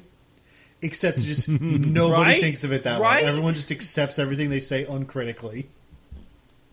It is It's pretty like nuts, the U.S. actually. So the U.S. government wants this incredible, this like unbelievable surveillance device that would violate everyone's privacy constantly all the time and like give them unimaginable power to track down and, you know, do any kinds of civil rights violations they want on anybody. And then also, this is when we get Deckard Shaw's backstory, or does The Rock give it? Yeah. One of them does. I think The Rock might. But Deckard Shaw's backstory is that the British SAS trains him to be a psycho killer, and then when they decided he wasn't useful anymore, like, tried to off him. Deckard Shaw's actually has a very sympathetic backstory. Yeah. I never considered that, but he's Burn Notice. He got Bird Noticed. Just like Michael Weston from the hit TV show Burn Notice. Like, the big I never watched Burn Notice, no. The big now terrible you got it. thing Now you know. In his backstory, he did was not let the SAS kill him when they thought he wasn't useful anymore. That's so interesting. Well, yeah, I mean, I do think we haven't seen 9, but I think if we're going in this direction, I'd like it if maybe 9 doesn't have this, but like 10, if in 10, like the president like Ronald Reagan too or something, it's like, Dominic Toretto, I need you to steal the mind control device we use to make all the citizens docile. And then they just go and get it for him. No, Ronald Reagan too is like, Dominic Toretto, I need you to go run these guns down to Central America so that the fascist paramilitaries we're funding can kill all the civilians. And Tom's like, you got it, Mr. President. And just nobody questions it. Which is crazy because in Fast 5, they wouldn't let a drug dealer get the manifest for like his caches. Yeah. Or his but now they're like cool with the government having surveillance equipment. Yeah, because the government it's not even the that government. They wouldn't let the drug lord get his manifest. It was the drug lord they were working for implied that there was something else he wanted that they wasn't saying, and they decided they couldn't have that. Like, not even betraying them, not even an implication that whatever he wanted was particularly bad. Just the very idea that there was something they wanted that they hadn't mentioned was so intolerable they had to betray them. Yeah, that is pretty awesome.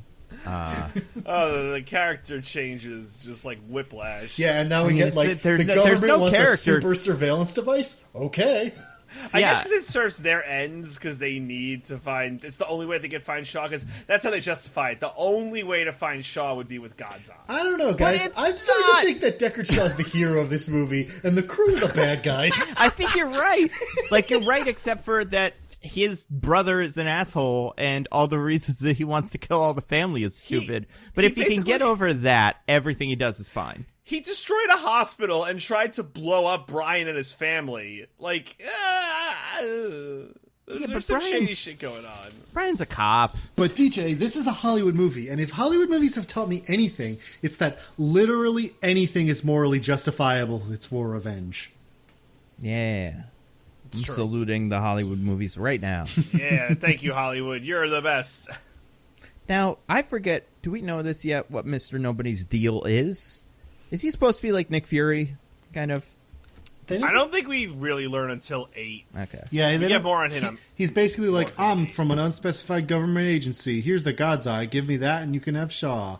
That's all I'm going to explain about my deal. We got free beers here. It does feel like a fucking, CIA, where it's like a recruitment event at like a college or something, where it's like we're the army and we go to other countries and here's a free bobblehead. Would you like to join the army? It's like, you got here's a nice beer and a tasty Corona. Would you like to go kill an African warlord or something? That's probably a good idea, Dom. That's basically what their pitch is. Like, hey, if you help us steal. If you help us steal this incredible surveillance device that we can use once we have it, then we'll help you kill the rogue SAS agent as a favor for our buddies. Really, this is a win-win for us. This is only things we want. Yeah, and I think that's kind of why he lets Roman do whatever he wants. Is he's like, we can't say no to these guys, otherwise they'll kind of figure what's going on out. So let's listen to Roman's idea. I think we have to get to the road a new way. Yeah, I don't know. He's fun. I like Kurt Russell in this movie a lot. No, he's fun. I like Kurt Russell in general. I'm happy to see him continue his wonderful thing. They jump cars out of planes. That's interesting. Do you That's think the stunt. That's the single stunt they did in real life that they showed us YouTube videos of them doing in real life. That was publicity for the movie. And that's not even the stunt of the movie. Like, it isn't, because the other stunt is just nothing. You know, like, What? it might as well be a video game. Like, there's no stunt to it. But this one, they, like, actually performed a stunt. You mean they didn't actually jump cars from No. those two tall buildings? They did, but they jumped from much smaller buildings. They jumped from the Burj Menorah on the Burj Menorah? It's in Hoboken, New Jersey. It's like 2 feet tall. They barely scraped the street, but then they edited the street out and added the rest of the building. Yeah. Okay. It's a real thing. They yeah, I mean that was the one that was in the Super Bowl trailer. I remember seeing that and going, "Oh my god, they did it again." That was the big thing, yep. But the car out of plane thing is way more fun, in my opinion. But yeah, the way they play it works real well. Like with Roman being like, "I'm not doing it, guys," and then they just have the parachute that like makes him get out. Like that's fun. yeah, and like the way they film it, it's quiet, and you can hear all the rattling around and stuff, and I think they get good like visuals on it. If they I actually mean, it does add. Sorry, you go finish. I was just say it adds absolutely nothing to the movie, but it's kind of cool. I mean, if they actually us- forced Roman to leave that way, he would have died because, you know, there's a very narrow band in which you have to release a parachute to both land where you want and, you know, have enough time to slow down so that you don't die. So just releasing it right away like that would have meant he probably would have, like, gone flying off somewhere else and you know, gotten killed. Yeah, that would have been so funny if his car, especially if he like landed in the middle of the ocean or something. I mean, that would have been pretty that'd hard be in good. Azerbaijan, but He'd find a way. He's that much of a clown. I guess he could have. But no, he actually landed in a cool place. He could have. I guess if he floated for like several miles, he maybe could have ended up in the Caspian Sea. That's right. That's probably what would have happened, except they didn't do that because they're lazy. Because they're cowards. I want to know. Yeah. I would like to know how all of them didn't just land in the woods. Like, the fact know. that they were able to land on road, period, is a miracle. They could drive the parachutes, I guess. I don't Yeah. know. What's the question? It's because you're right, I'm Dom an is idiot. Lord of the Cars, and all cars must listen to him. I Yeah. keep forgetting. Cars, if the cars have parachutes attached to them, the parachutes also have, like, they are within Dom's dominion, and he can make the parachutes do what he wants. Is everything in Dom's Dominion? Because that's what it feels Only like. if it's As car long as related. it's attached to the car. Yeah. Yeah. Right. If you attached, like, I don't know, a fucking, like a gun to a car or a magnet, maybe, yeah, then it would do whatever he Well, wants. magnets yeah, exactly. in this next movie, we're about to see what goes on with magnets. So yeah, I think as long as you add, like, if you put the Infinity Stones onto the car, Dom could kill us all. Okay. I mean, he Right. could anyway, but he also could for that reason, because of the car. I would say this driving scene is the best driving scene in the movie Oh, easily. Yeah. for the 5 minutes they're driving, but that's pretty cool. Yeah. I like the bit where what's his name almost dies, but then he doesn't. Paul Walker? Yeah. Yeah, that was pretty good. Did you I guys- thought when I first saw it, that's like, oh, are they going to kill him here? Because I it really did like seemed like that too. for a second. And then it's like, oh, we're giving Michelle Rodriguez something to do. She feels bad about killing Vin Diesel's best friend. Like, I don't know how she knew to be there and how she knew how to whip the car around. Could one of you guys explain this scene? Because it's just like yeah. crazy. So Brian has to drive. Like, they're driving to catch a caravan that involves a big old truck where Ramses, the greatest hacker that ever lived, is in jail or whatever. They've really captured this person. This person, who knows? The Ramses. That sounds like a man's name. But Brian is the one who ends up in the big truck as like the part of the plan, and then this is where they parachute to, but like I said, it doesn't matter. They might as well just meet him on some highway, and I mean a highway over a cliff. But he does some karate, finds Ramses, manages to toss her out of the car, so she goes with Dom, but then the truck, because of shenanigans, goes off of the cliff very slowly, but like not like very slowly, but slowly enough that Paul Walker is able to like react to it. He runs out of the truck And just as it's about to go over the cliff, Letty does what would be a really fun move for Han to do, which is like a drifty kind of move, where she slides the back of her car around so he is able to jump onto the spoiler, I believe, and then not die because he has a grip strength of a fucking alligator's mouth or something. And that was also in the trailer. Now I also thought it was cool then, but yeah, that was one of the big action set pieces. I like that. Yeah, it's pretty good. It's fun. The fight scene between him and Tony Jaa this is also pretty good. Yeah. Like, all of the hand-to-hand fight scenes are solid. Yeah, even though you hate them so much, they're all pretty good. Yeah, they'd be great in a movie about hand-to-hand fight scenes in cars. And like, it would be great if the characters didn't have to just like go, I'm going to be out of the car to do something interesting. This fight scene takes place inside a car. Thank you very much. Exactly. He's gone to... I want to say I was thinking this at the time. When that scene goes on, he like shoots or beats up all the dudes in that car and goes to rescue Ramsey, except Tony Jaa is okay. But the driver is... There's not like a barrier between him and the driver. The driver's just there. And he's just driving. He just keeps driving like nothing's happening.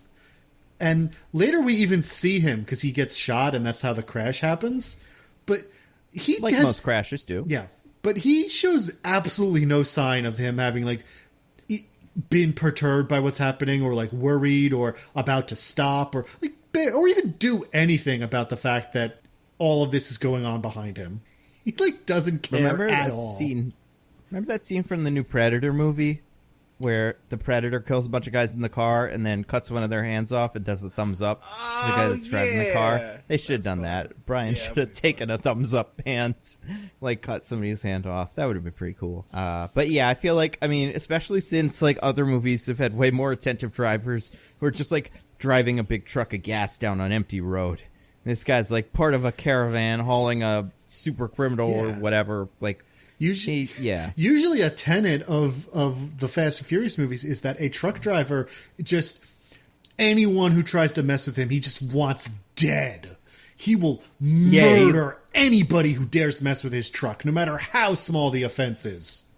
Yeah, that's a good point. Mean, as it should be. You don't mess with a man's truck. Or a woman's truck. Don't mess with anyone's truck. Or anybody's truck, except for, I mean, you mess with like the bad guy's truck, but nobody else's truck. Of course. Especially if you can get in the truck. Then you can do karate and stuff and it's fine. But what happens to Ramsey, guys? It's very sad. She dies in the next scene. It's true. Oh my God. She has a very sad death that definitely kills her because she dies. Who wants to talk about this thing? I think you do, TJ. I do. Okay, so it basically comes to the point, like, Deckard Shaw shows up at some point. It doesn't matter. It's just so he could be here. But it comes down to the rest of the family has, like, I don't know, retreated or, like, got away. And Dom has Ramsey. And he's basically been cornered because all the cars are in a semicircle around him, like the people who had captured Ramses, like with Jimin Hansu. They're all surrounding him, and the only thing behind him is just a cliff face down a mountain. So what Dom decides to do is he tells Ramses to put her helmet on, and he drives off the face of a mountain and just fucking destroys this car as it rolls down the side of a mountain, as it should. And Dom and Ramses die. Well, and it's just like the fucking last one of these where he drives the car out of the plane and then like the car just, does a million flips. But we do get a shot of him in the driver's seat just holding onto the wheel real tight, going like, oh, like keep it going, keep it upright. And these cars, man, they really should have airbags. I would buy it if they were nothing but airbags. But that's never what they are. It's just hard metal. Enough of that. Like, forget about the fact that the whole car isn't made of fucking, like, lead. It's and they have like the roll cage. It's a really good roll cage. But, like, it's a roll cage. Just a tree would smash through part of the car. Or a rock or something. These people have necks. I mean, like we said, Vin Diesel in Cars, but still. Yeah, Ramsey, has no neck. yeah, that's true. He has no neck.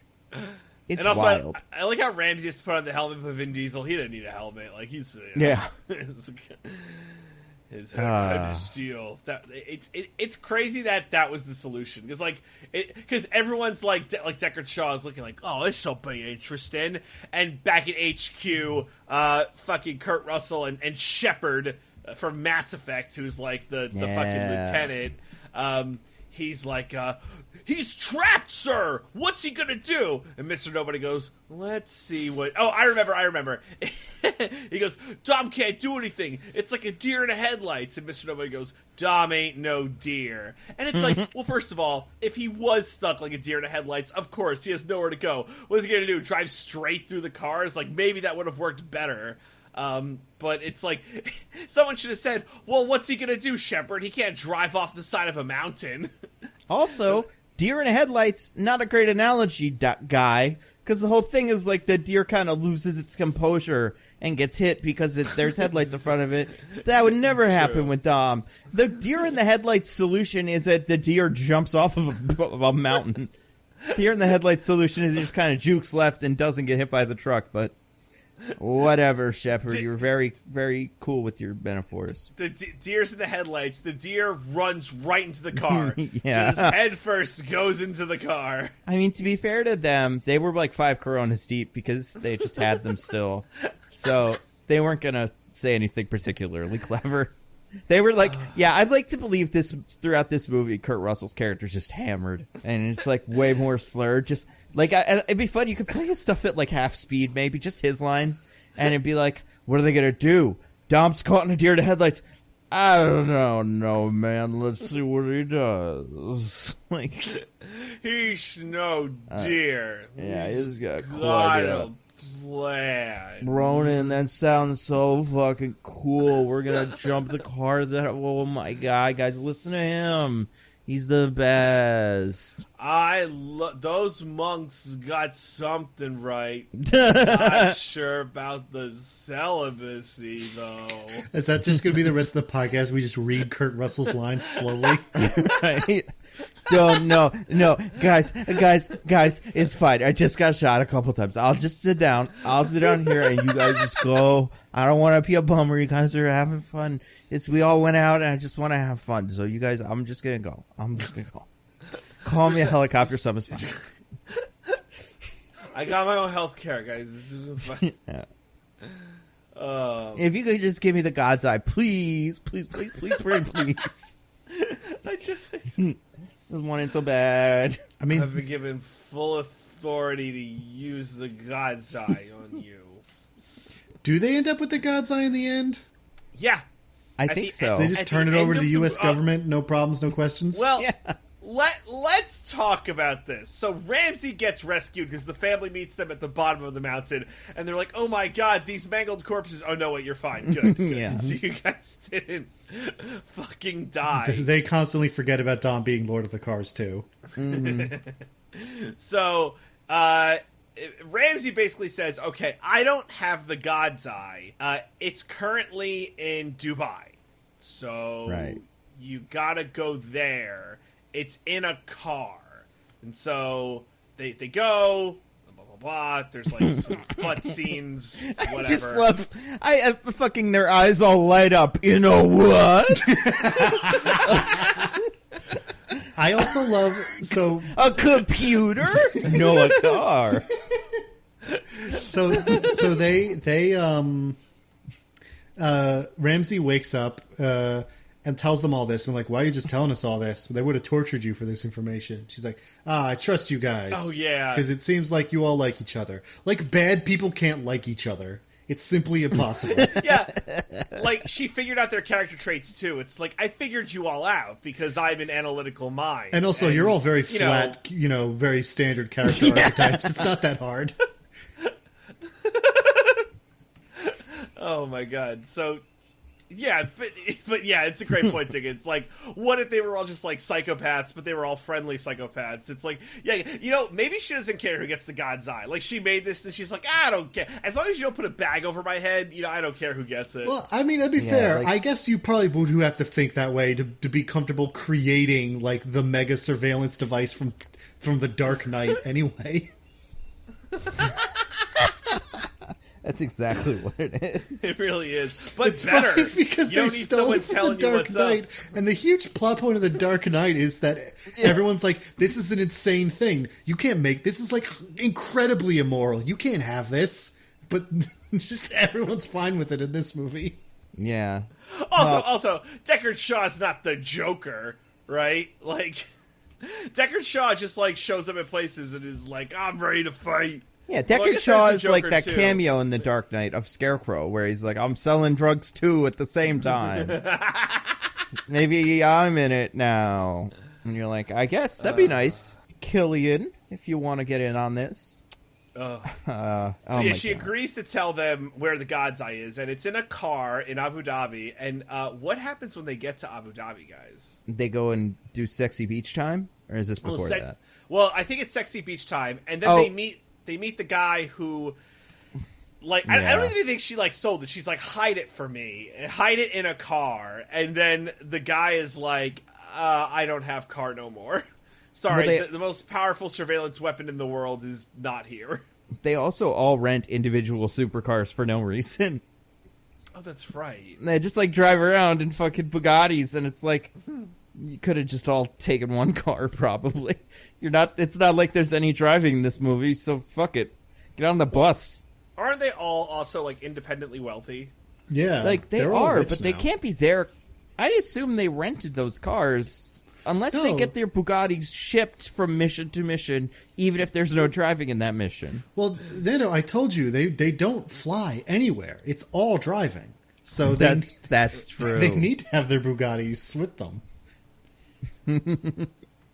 Oh, The miles God. they must rack up just driving the length of continents Oh my God. because they refuse to take plane. Well, Azerbaijan to Abu Dhabi is you're basically just driving across the Middle East. Yeah, there are worse. All right, fair enough. Driving from LA to Tokyo is probably way worse. Yeah, there's no bridge that you can just kind of. That's why Han and Giselle had to die. They weren't part of they weren't the true car racing stock like these guys. They would get on a plane without their cars, and it's like, get them out of here. We don't need them. We don't want your guy. No, thank you. I mean, we'll take you back when it's convenient, when you Yeah. guys are free. But for now, no more of you. So they go to Abu Dhabi, Yes, and they get this scene, man. I love it. I There's do so much too, to kind cover. of. There's so much to unpack. Oh, Diggins, you had thoughts on Ronda Rousey, right? Yeah. Well, We're specifically, not there, but we're almost there. yeah, we're We can basically be there. All right, we're there. It's not about Ronda Rousey specifically. I mean, she's barely in the movie. It's fine, whatever. But I love that, even though it makes no sense for like a traditionalist, like Jordanian prince, to have a female security team. Like, absolutely not allowed. There's no way. They do this completely ridiculous, nonsensical thing because we can't possibly have Letty fight a man.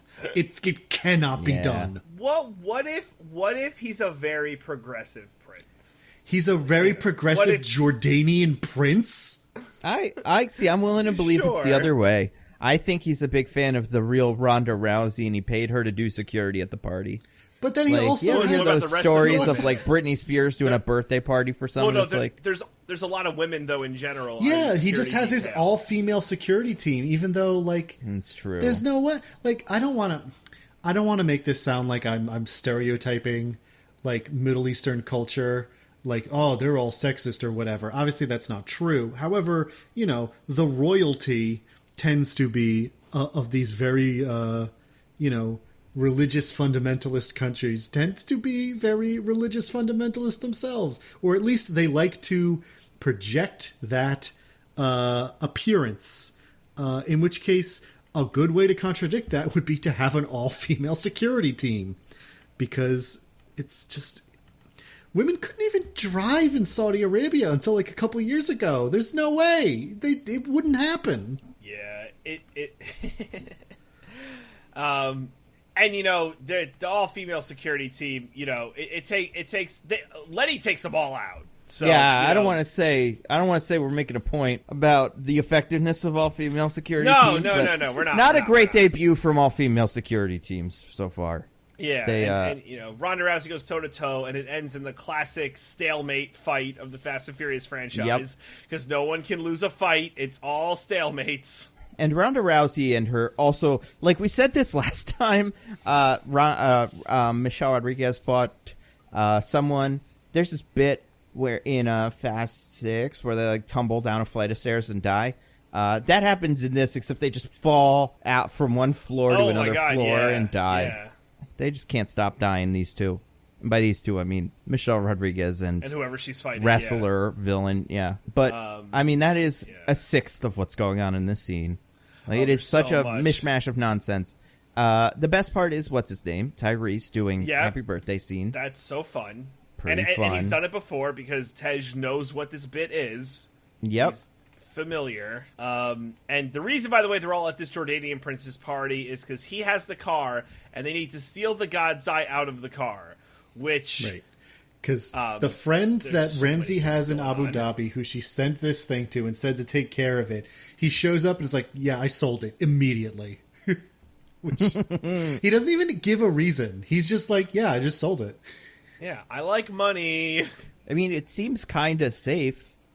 It's pretty, like, I mean, I guess it's pretty gettable, but it's not like he sold it to someone who's using it. He just put it in a car. He does. Oh man. Okay, this is a line I like. When she's asking him, this.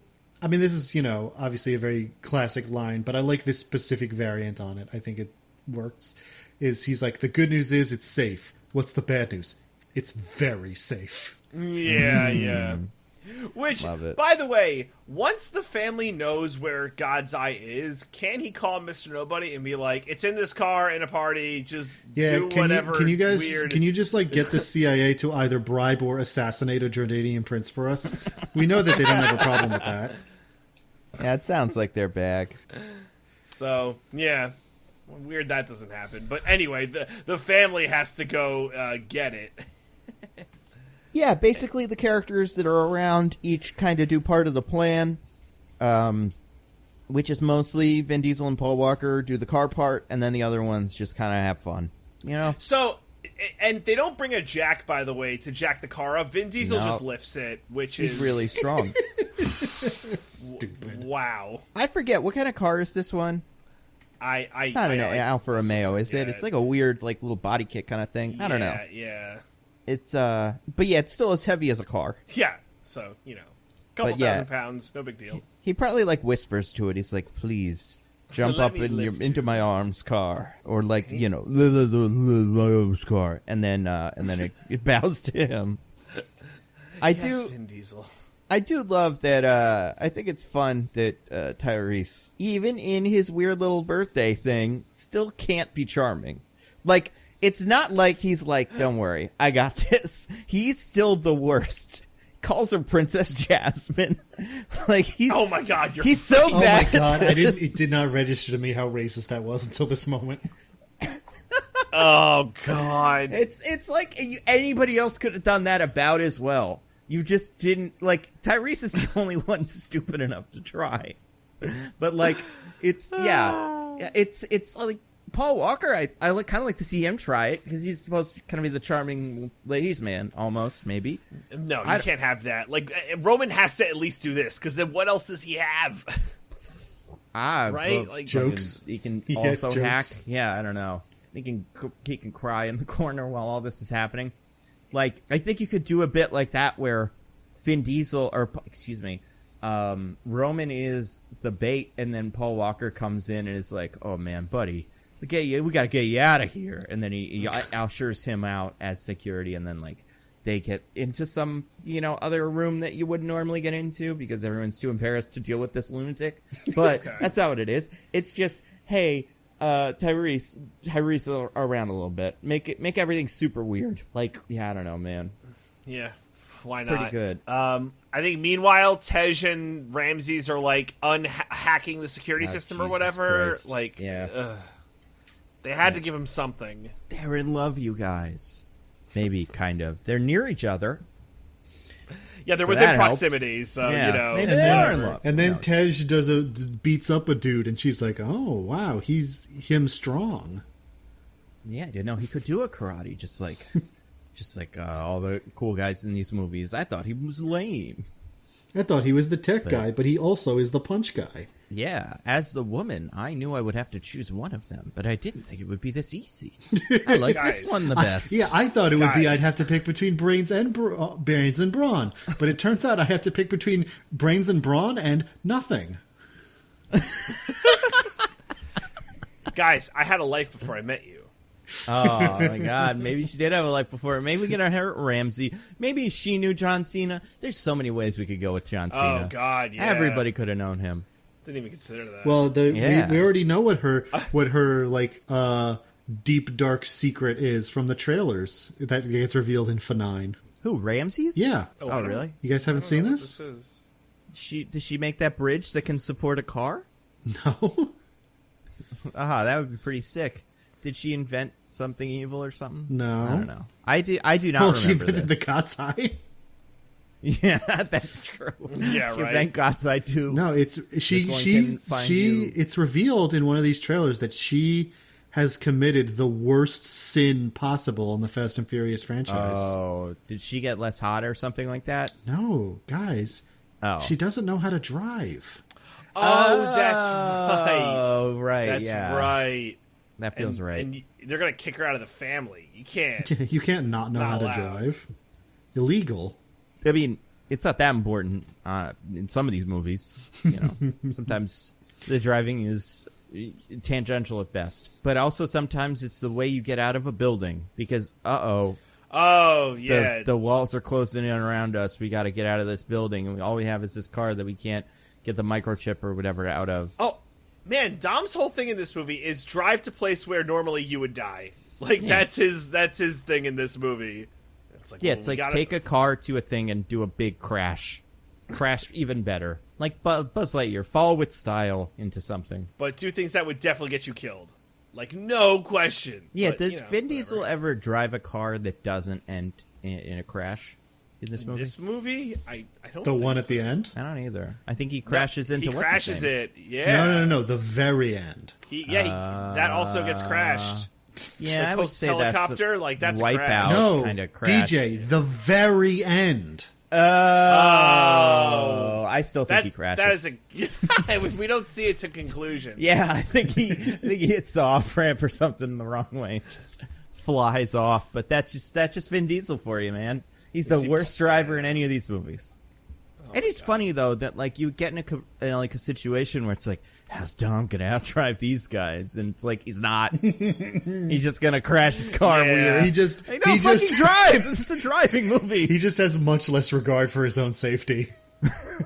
Yeah, And the pact with the cars, the car pact. that's true. Yeah. Right, he's the Lord of the Cars, so he has. He What has if an in edge. Fast 10 he like kills Lightning McQueen or something and like takes his car soul? Oh no! You know? Can't have that. Can't have that. What if that's what the animated kid show is? It's like a Cars crossover where they just eat cars. Like Truckosaurus. How have they never driven Truckosaurus? Maybe Give it that's time. coming. Yeah. Give it time. So then, the end of the movie, pretty much, we're almost at the end. Oh, wait, but did we talk about how they do the jump to the buildings and stuff? I mean, it's like it's the thing from the movie and all the trailers. They jump from the Burj Khalifa to the other part of the Burj What? Khalifa. Am I wrong about this? Do they? I can't remember. They jump twice, right? Like they do jump through twice, one yeah. building into another building. Right? That's pretty good. Yeah, because the brakes don't work for some reason. Yeah. So he, Yeah, what could be stopping that car from just using its brakes like a normal car? no, I mean he literally is like the brakes don't work, and that's why they have to drive into the second one. But like, Well, yeah, Digging but into also no it's like you reason. blew him out, dude. You tried to stop a car flying out of a building. I don't know what to tell you, Vin. Tickets, I think he says it with a little more urgency than that. He's like, the brakes don't work. also This is the one car that has not listened to me. Also, Jason Statham once again shows up Terminator style in the Yeah. middle of the scene. Love it. But With a fucking submachine gun. yeah, it rules. But Dom goes to like run him over, except that the last second, instead of running him over and being done with this, he like swerves his car so he just like taps into the side and makes him like stumble and fall over for some reason. Yeah.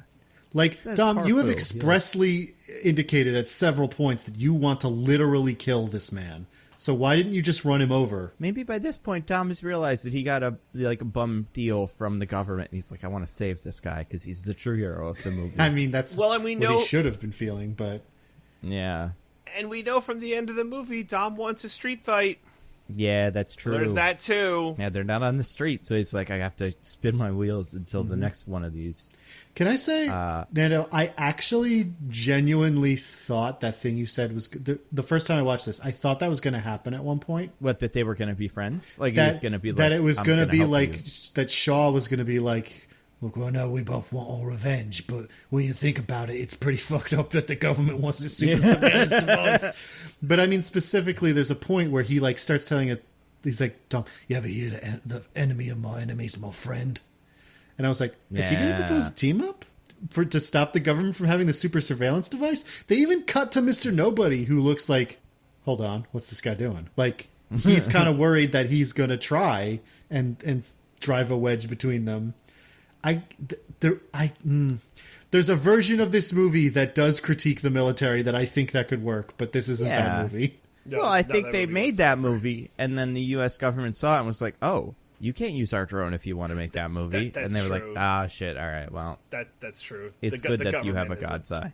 Yeah. pretty crazy hand in the making of these movies, which is odd, right? It's like super odd that the government gets involved. No, it's good. It's called propaganda, DJ, and everybody loves it, and Yeah. nobody thinks there's anything wrong with it. I do like that. I do like that. The movie does like. I think the finale. Which let's talk about the finale. Although I will say, real quick about the bit where the car crashes through a bunch of buildings. I want to. One of the buildings is like having an art show or something. Yes. Like a stuffy bunch of art. I love that. I love your scene where like Spider-Man is getting thrown through buildings and shit, and then we just cut to a family having a nice quiet dinner, and they go, my "Oh, God. Spider-Man!" Love Yeah. that. But yeah, what's the end of this movie like? It's a lot of Well, so bullshit, but what's it- the important part? There's like two parts, right? Oh, So yeah, right, sorry. Yeah, let's talk they- about the other part. They get God's Eye, right? Now, for some reason, Ramses is cool with the government having it. Like, because they do give it over to the government, and the government just lets them use it. I cannot imagine a world where a hacker is like, okay, government, you can have my crazy surveillance tech. Go for it. Like, that seems impossible to me. But then why did she Yeah, even I mean, make it in she's the an first agent of place? chaos. So she could have, I don't know. Maybe she was bored. Maybe she's like, oh, what if I made surveillance software? Yeah. Now we're cooking. Yeah, what if she made a software that just like, you know, does something else, like finds all the faces? It was a software specifically to like find George Clooney because she really wanted to find him, and then the government was like, you know Yeah. what we could find with this everybody else and George Yeah. Clooney and she's like, Osama oh. bin Laden. Yeah. I also I don't know too much about the Osama bin Laden story. I feel like the hard part wasn't finding him; it was getting him. Right? Like there No, were some we- bits where we kind of found him and we couldn't really get him. We genuinely did not know where he was for most of the time. Oh man, really makes you think. Too bad they You didn't know? have a God's Eye. Yeah, Yeah. we could have used the Would've been a goddamn. problem. If they'd had all this illegal surveillance, then it would have been easy. And it is easy to find Shaw once you have Yes, a God's and eye. they find him. He's in a warehouse, and the crew is like, "Let's go." Mr. Nobody gets his goons. The family goes. It's like it's a whole thing. And when they get there, it's probably for me the most baller scene in this movie, at least from a Deckard Shaw perspective. I love the most it. baller scene in this movie from a Deckard Shaw perspective. That is such an interesting bunch of caveats. I don't know. Probably. I don't know if it's better than the hospital scene. I think the hospital scene's pretty good. I But don't it know, is a this fun one's so scene. good. I also like But- the part of this movie where he inserts himself into the third movie. That's fun. That's pretty baller. Yeah, He's so yeah, strong yeah, he yeah. breaks the canon. It's true. Yeah. So what? yeah. Set the scene for us. What do we see? So he's at this warehouse and he's eating a steak and drinking a glass of wine, and just do you guys remember like exactly what he says? I for some reason I can't remember like what he talks about in this bit. Yum yum yum in my tum. That's what he says, Yep, right? that's it. Nailed it. That's it. It's been a while since I've seen this one. No, I don't remember. Do you Diggs, or does it like really not matter? I'm Maybe trying it's to not remember. inconsequential. I know Did he's he microwave this steak? He's he better not.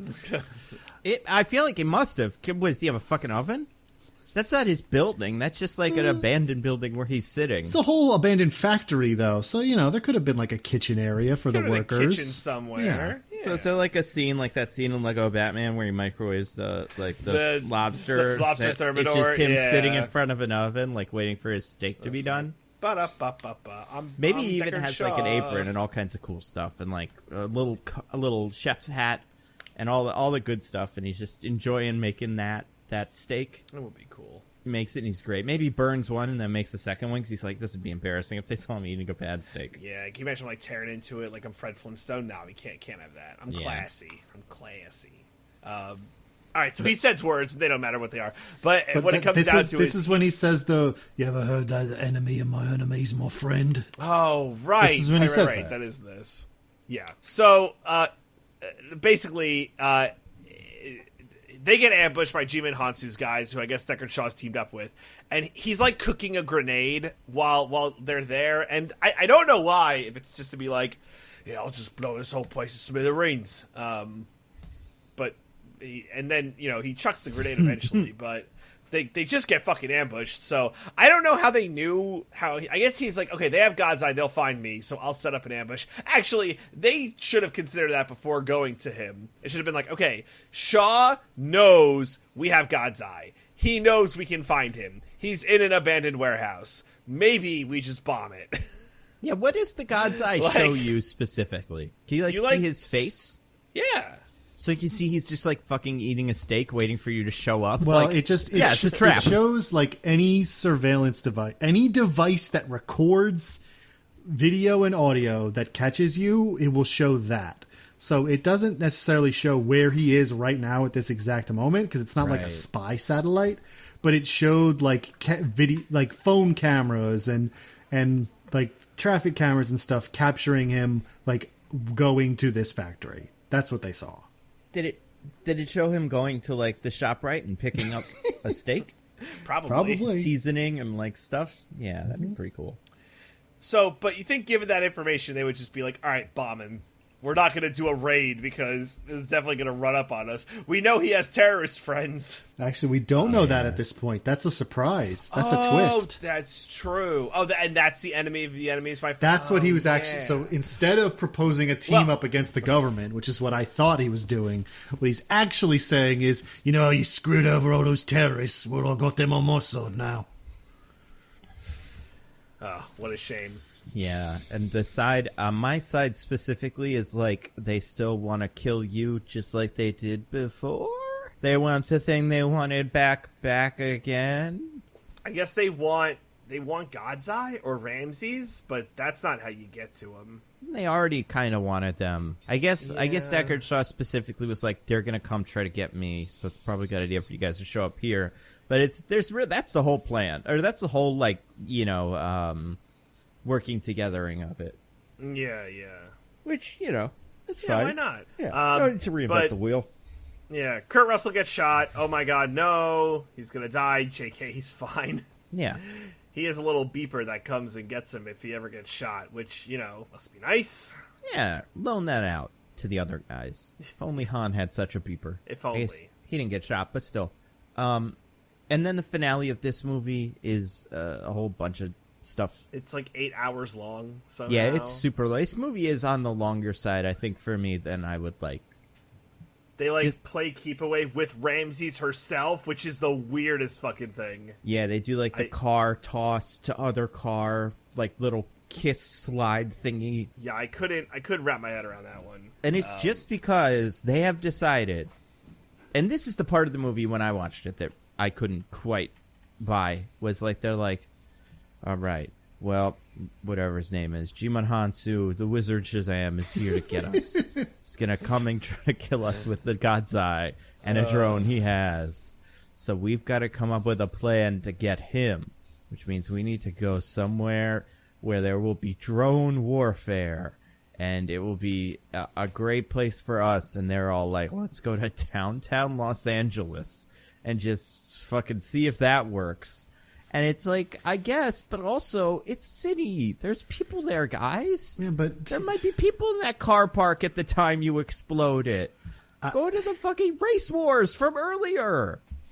Yeah, do you? That would have been really good. That actually would have been a great callback if they did that, but then the movie would have been too good. But I mean, Nintendo, how have you not learned after Fast 5, where they drove us safe through the streets of downtown Rio? Innocent bystanders don't exist in the Fast and Furious franchise. You know? That's true. Right, but those are bystanders in another country. These are bystanders salutes in America. Right, these are American. Yeah, if you shoot Americans with drones, then people, get in trouble for that. If they're in America, specifically. If they're in another country, you can maybe get away with it. But also, this game turns into a fucking video, or the movie turns into a video game where there's no NPCs in the streets because it's hard to animate them. There's every street. There's a bit where Brian just books it up a street, through the street, and there's nobody there. Not even any, it's like they filmed it during COVID. It's amazing. Which is kind of weird. I don't know. It's weird because it's like, let's go to Los Angeles. It's like, why? This is like you went to nowhere. Well, they're like, it's our home turf. We want them to fight them on our turf. Yeah, these are our like streets. The gag's logic. Yeah. But like, Whose are streets they are though? I don't know. What do they do? What their streetsisms do they exploit? Also, neither Roman nor Tej are from L.A. Yeah, I don't think they live there either. They've been there once for the barbecue. They did the thing. That's true. They've driven in that city for sure. I would say that I think that the only way you could spin it, and the movie does not communicate this, so this is the movie's fault. But when they're having to do the Ramsey keep away, it could be like, oh, thank God we know these streets. We have the home field advantage. I mean, that would make sense in a place where it's not the city, where the streets do confusing things, but they're going up and down a grid. If they were in Boston, then it would make perfect sense. Yeah, exactly. You need decades of experience to unravel the mystic puzzle that is the Boston street grid. Can you imagine if this movie took place in Boston? They could have gone into the Big Dig and then hit in there. The drone could never get them in that unfinished subway car system thing. Oh my God! What if they went in Elon Musk's stupid tube? Oh, he'll work his way into these movies. The drone can never get to us. God, is too big. Elon Musk going to make a cameo in F9? Oh, is he going to go to fucking space?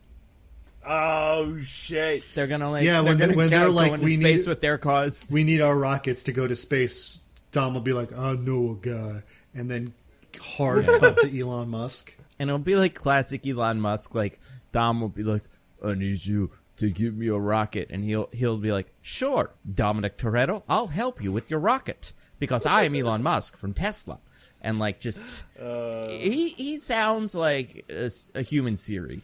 It's so weird.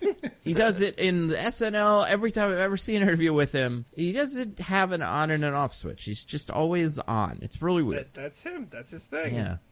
But yeah, that's definitely what'll happen. Or it'll be Jeff Bezos. One of our benevolent billionaire overlords will be on their way to space at the same time as the family will want to be, or something. Yeah. I mean, the family are the 1% at this point. They're all mega wealthy. That's true. Yeah, that explains why they want to destroy Los Angeles and use the God's eye to lord over us and stuff. That explains why they think the government is on their side. Yeah. Yeah. All right. What else is there? Is there anything fun? Oh, right. And then the Shaw Vin Diesel bit. This part is fun. I do like this. Anybody want to explain this bit? I don't remember what this bit is. Well, it's just that what they're doing during the finale. It's pretty fun. Yeah, when the whole thing goes down, they're doing this keep away with Ramsey, and that's what Jimon Hansu is all focused on, is tracking her down so she can't stop him from using the God's Eye. But I want to say Brian's finding cell towers or something in a building. He has to do that. Jaa. He's got to do that at one point because they blow up the cell tower that stops her from being able to do her good hacks. But during all of that, Shaw finds Dom with the God's Eye and is like, I'm going after Toretto. And Jimon Hansu is like, oh, yeah. Just let him, I guess. I mean, I don't have a problem with that. That's fine. Yeah, you don't need the God's Eye for this, Shaw. Just call him. He also wants to find you. Why do you both make this so difficult? We know he has his number because he calls him at the beginning of the movie. So just meet up. Be like, hey, can we meet here and, have this street fight? Which, by the way, so when Dom finally meets up with Shaw, it's a reversal, and Shaw gets, like, bamboozled. Dom has the gun. For some reason, Shaw has no guns. And Dom pulls the gun on Shaw, says, "You thought this was going to be a street fight?" As like, that's what Shaw said earlier, ha ha ha. And then Dom goes, "You're goddamn right it is." How is this also Michael Caine? Actually, baffled. You know, isn't that interesting? What? It's all You're Michael Caine. goddamn right it is. Bafflingly, You thought DJ. this was going to be a tangerine. Bafflingly, DJ Shaw does have a gun. The way Yeah. Dom gets one up on him is he has hydraulic lifts in his car, so he snaps down on that's his right. car like a gator's jaws instead of just crashing. Yeah. But then Shaw shoots up with a pistol into Dom's car, but then he just doesn't have that pistol 5 seconds later. I totally forgot about that. You're so right. Well, but then Dom has like a shotgun that he also pulls. That he put into Yep. his classic Dodge Charger or whatever. That he Challenger. dramatically sawed off in, like, the earlier scene, like the prep Yeah. scene. It's like, I need to saw off this shotgun. I can't. Yeah, Like, right, or get a shotgun. pistol, dude. I don't know. He's not a fucking elephant. You'll be able to shoot him with any gun if you're trying to crash your car into him. But I guess we're gonna just do. Yeah, I a guess he had to sawed-off do. shotgun. He had to do some metal work, you know, and that was the part that was unfinished. Is the point was the gun. I love that every single one of these movies has the dramatic scene of Vin Diesel working on the Dodge Charger because he destroys it in every previous movie. Yeah. Yeah, It's the aftermath. I mean, maybe that's why they're still not in the 1%. It's like they get $1 million and he just spends it on this identical car every time, and he's back to square one. And it's like, I hope we get another $1 million for some sort of bullshit government whatever.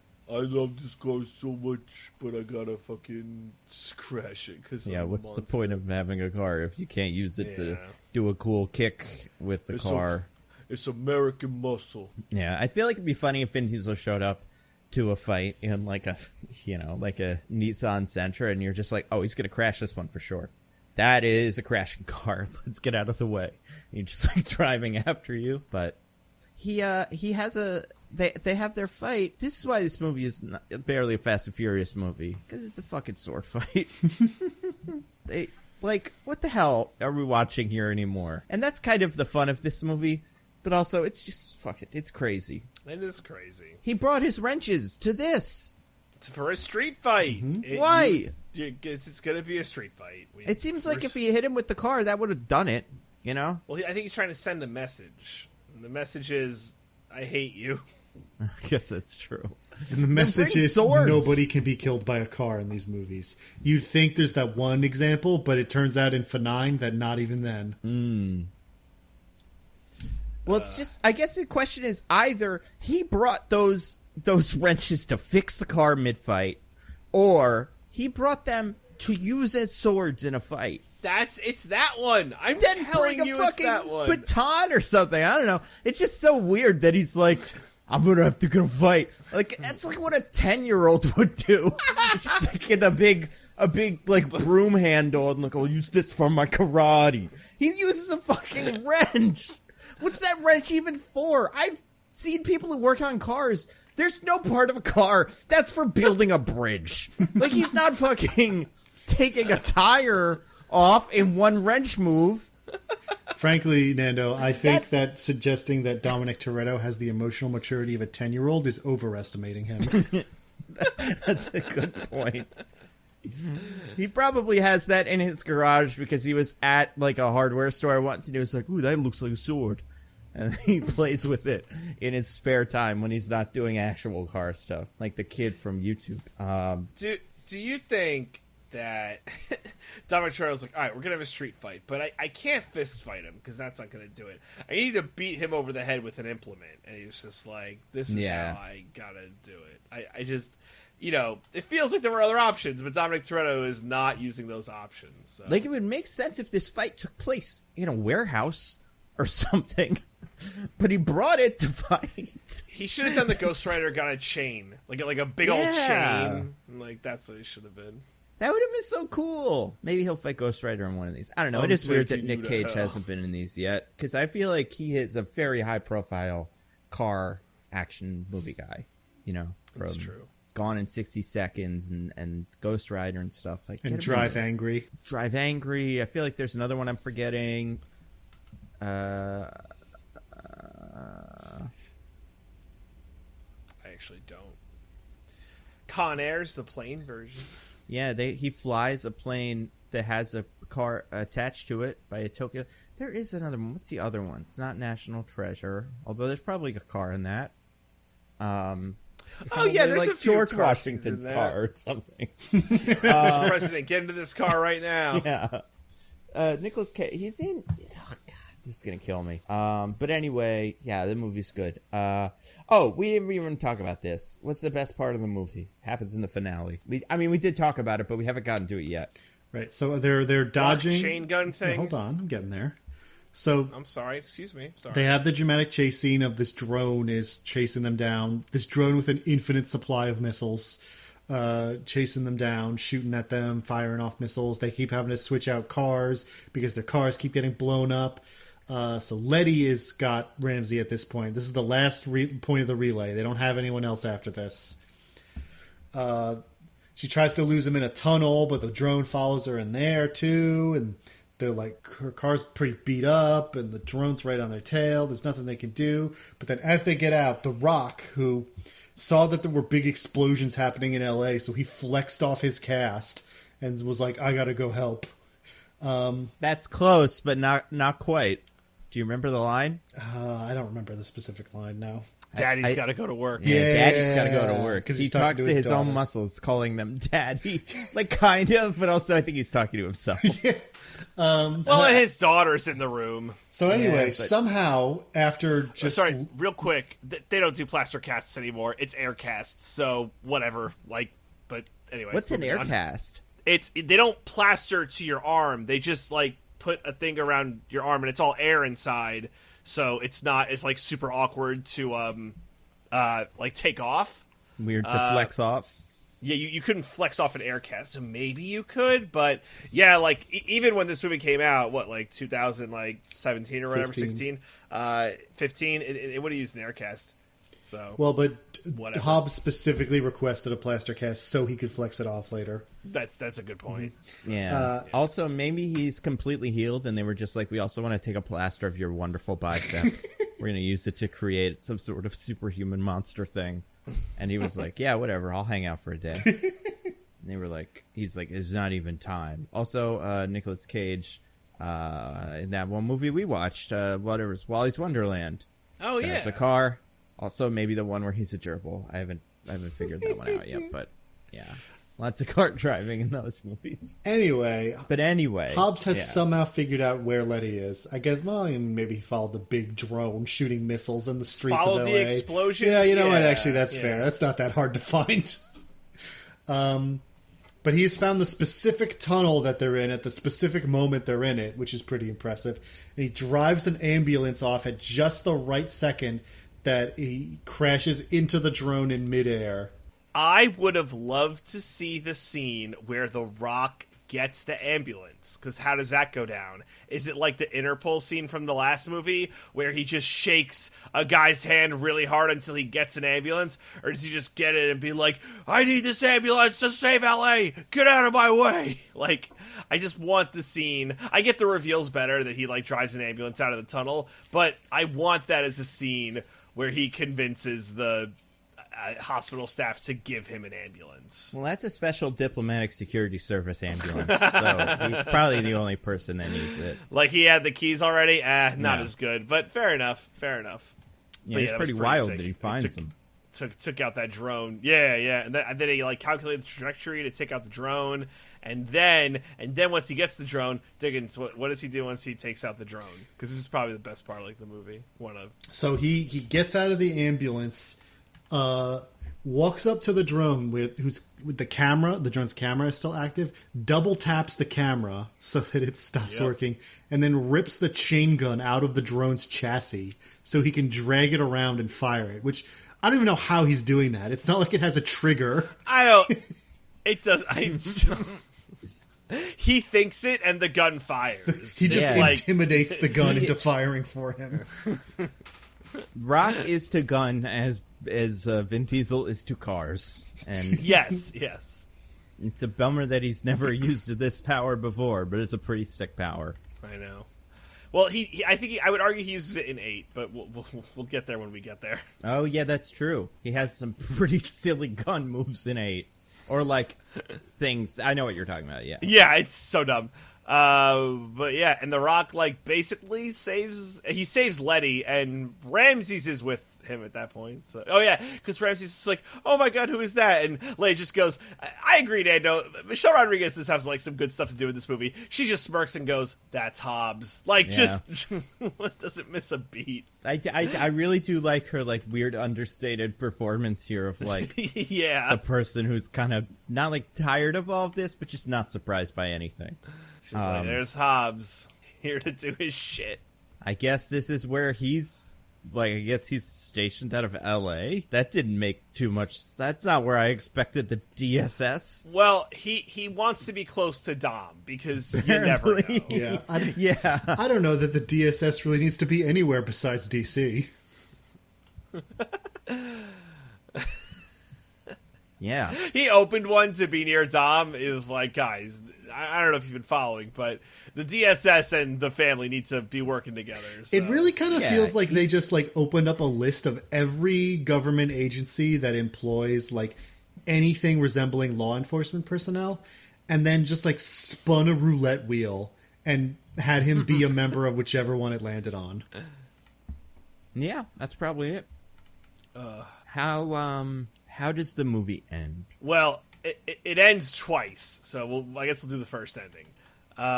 So in this ending, this is so crazy. So, Jimon Hansu in a helicopter.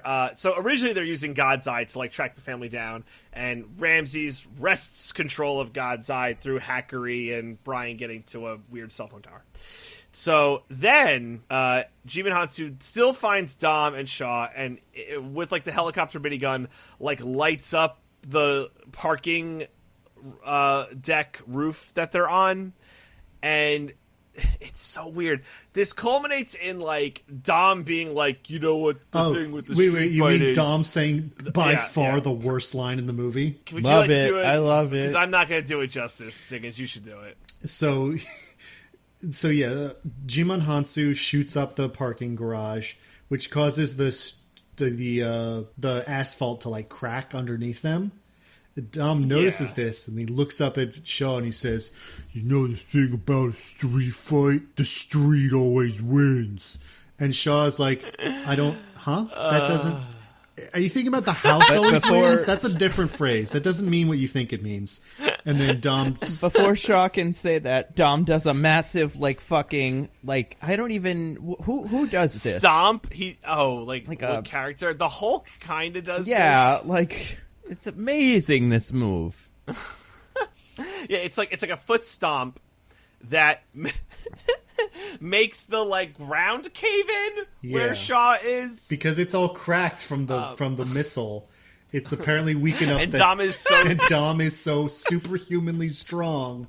He can just stomp and cause the parking garage underneath Shaw, and only underneath Shaw, to collapse. The line I wanted was Dom be you know the thing about a street fight? The street always wins. And then Shaw we're not on a street, and then just falls into the concrete. This is a parking We're not garage. on a This is street. a Also, parking that's garage not a fight. phrase. What are you talking about? Yeah. You know the thing about a parking garage? The parking garage always wins. And then there's even more stuff to do. Yeah. Oh my God. Still isn't over. And then the movie's decided, when we should have our big finale climactic action scene, should it be starring the charismatic, fun to watch, good villain in this movie, or should it be the boring one no one cares about? And they decided on the second one for some reason. So, oh my gosh. So now what happens is Jimon Hansu's all right, on to the next, and starts laying fire down on, I think, Letty and, all of them, right? And where the Rock is, they're getting, shot at. yeah, so Dom might as well. gets into the car, drives like a ramp has been created from the asphalt caving in, like a perfect ramp. Hits the Nas at like the curve of the ramp, like the knee and the curve of the ramp, and Well, he but, grabs a bunch I of was gonna grenades say there's from- also a bag of grenades in Shaw's car, which Shaw definitely could have used. He grabs the bag of grenades. So and then Dom hits the Nas, drives like up to the helicopter, hooks the bag on like the helicopter's like foot, like the little bar, like where it lands on, like the landing pads. Yeah, the foot. And the foot of the Rock, helicopter. the Rock like notices this and just has the intuition to shoot it with his gun, blowing up the helicopter. It's a pretty good plan. You know what else might take a helicopter down? Shooting it with that gun? I assume. I feel don't like think Rock the grenades tried, make but that he big of a couldn't- difference. He couldn't like get a shot on. He it or doesn't something? use the chain gun to shoot the grenades. He uses his pistol. That's No, but I mean- right. Now, But granted, he's, his like, pistol is like a defending them by gigantic shooting- magnum, but still. It's a hand cannon, yeah. But I feel like he's shooting at the helicopter with the chain gun to like lay cover fire to protect Letty and Ramses. Yeah, because he shoots the gunner. All them. And so that's how they don't Yeah. die long enough for Dom to do this. I guess that's true. And so he blew up the terrorist, but then Dom like crashes into Oh, my where God. like I don't know, just Earth. I mean, forget where he everything. crashed. Yeah, he crashes right. into like the fallen structure and the ground and kind of the helicopter. All that, just everything goes down around him, and he lands in the fucking set from X-Men Apocalypse, where it's just like rubble that's 100% made of styrofoam. And I want to say a character picks up a piece of rock or like pushes some rock away, and it's pretty funny. But he's dead, you guys. They killed Vin Diesel in this movie. Mm-hmm. Can you imagine if they did that? Man, how much stronger the franchise would be going forward. Well, but if they did it, and then also it was like, oh, and Paul Walker, he died in real life. Like, oh, well, actually, we probably need one of these guys. That's too many guys. Do you think to maybe not he have. died in the original script, and then Paul Walker died in real life? And Oh they're my like, God. oh, we Wouldn't that can't be now. wild? We can't. Yeah. But guys, before Dom dies, what does Letty confess to Dom? That she remembers when they got married and he wore a white sleeveless fucking t-shirt. Can you He never wore dress a- up? He didn't even wear a tie to the fucking billionaires party in Abu Dhabi. Just put on a fucking tie, Dom. He's worse. Wow. Put on a sleeved t-shirt. You know, just formal it up. Put on one of those t-shirts that has a tuxedo on it as a joke.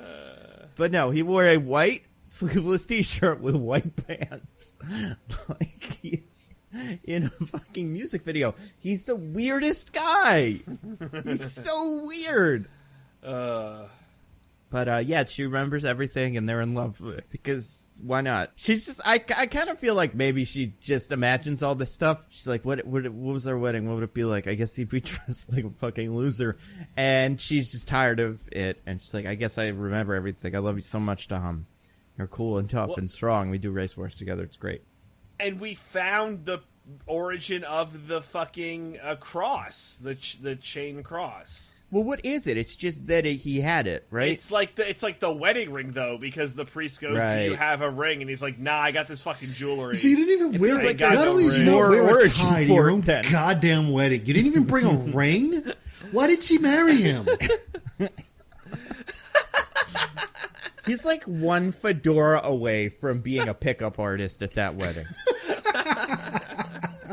It's the worst outfit ever. Oh my gosh. But yeah, she does marry him. Very sad. And then it turns out that they're in love. And he survives, I guess, maybe. Who gives a shit? But he does. Yeah, right? So if that cross is like the wedding ring, he gave his, basically, in Fast 6, he gave his dead wife's wedding ring to Elena. In Fast 5, you mean, right? Or Fast 6? Fast 5, it's Fast 5, yeah. Yeah. No. Gave it to her, He like, didn't give it the to her. first day they met. He dropped it and she found it. He did not give it to her. Oh, yeah, But that's then true. when they're together, she still has it, right? I don't. Yeah, I think he lets her When keep they're, it. yeah, when they're in the villa. It's like a sign of has trust. But yeah, that is super weird. It's only while they're together, right? Because then when he comes back, it goes from after he leaves the villa with Elena, it goes from him to Letty to Shaw to to other Shaw. No. Oh my god!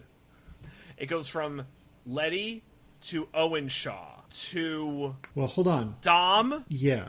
To Han to Deckard Shaw. Back to Dom. So wait, why did he give Han thread? the wedding ring of his wife who is now alive again? Because he forgot. He thought it was just a cross. I don't know. Maybe he's got a couple of them. Maybe he gives them to everybody as like a, you hung out with me for a week present. But with Elena, like, at least he thought she was dead then. So, like, there was some meaning, some perfectly justifiable meaning and reasoning behind giving it away. But, like, it's 6, she's alive. You saw her. You talked to her. No, I'm wrong. Owen Shaw never gives it up. Deckard Shaw gets it from Owen Shaw, and then Deckard throws it on Han's fucking corpse grave. Because so it survives the crash? Yes. Did he eat it? Yeah. How did it not explode with him? Because Owen has it, and Deckard grabs it from Owen. So Letty gave up her wedding ring, which she didn't know. Fine, that's why she was amnesia. Owen had it, just kept it, and then Deckard got it from Owen and threw it on Han's grave. Yeah. I feel like there will even be more. I think this will have also been John Cena's like he's going to be born with it or something. Dom's going to give it to him, be like, "You're going to be a great family someday. Here's this."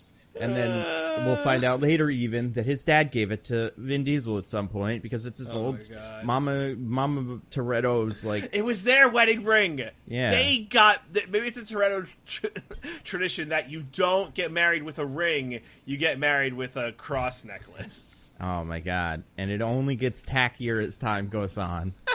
That's so funny. I love it. And then the actual ending, the one that's... They added after because the guy died in real life. Yeah. They ride around in a car. They go to the beach. They have a nice beach day.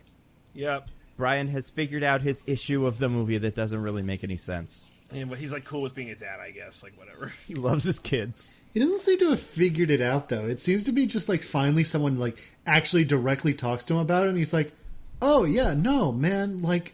Yeah, I miss it a little, but of course I love you and the kid. Like, of course I wouldn't give this up for, more adventures. Like, don't be silly. It's like... Did you hide a pregnancy from me? The finale, the resolution of that is that finally someone directly talks to him instead of, like, condescendingly alluding to things like Dom does constantly.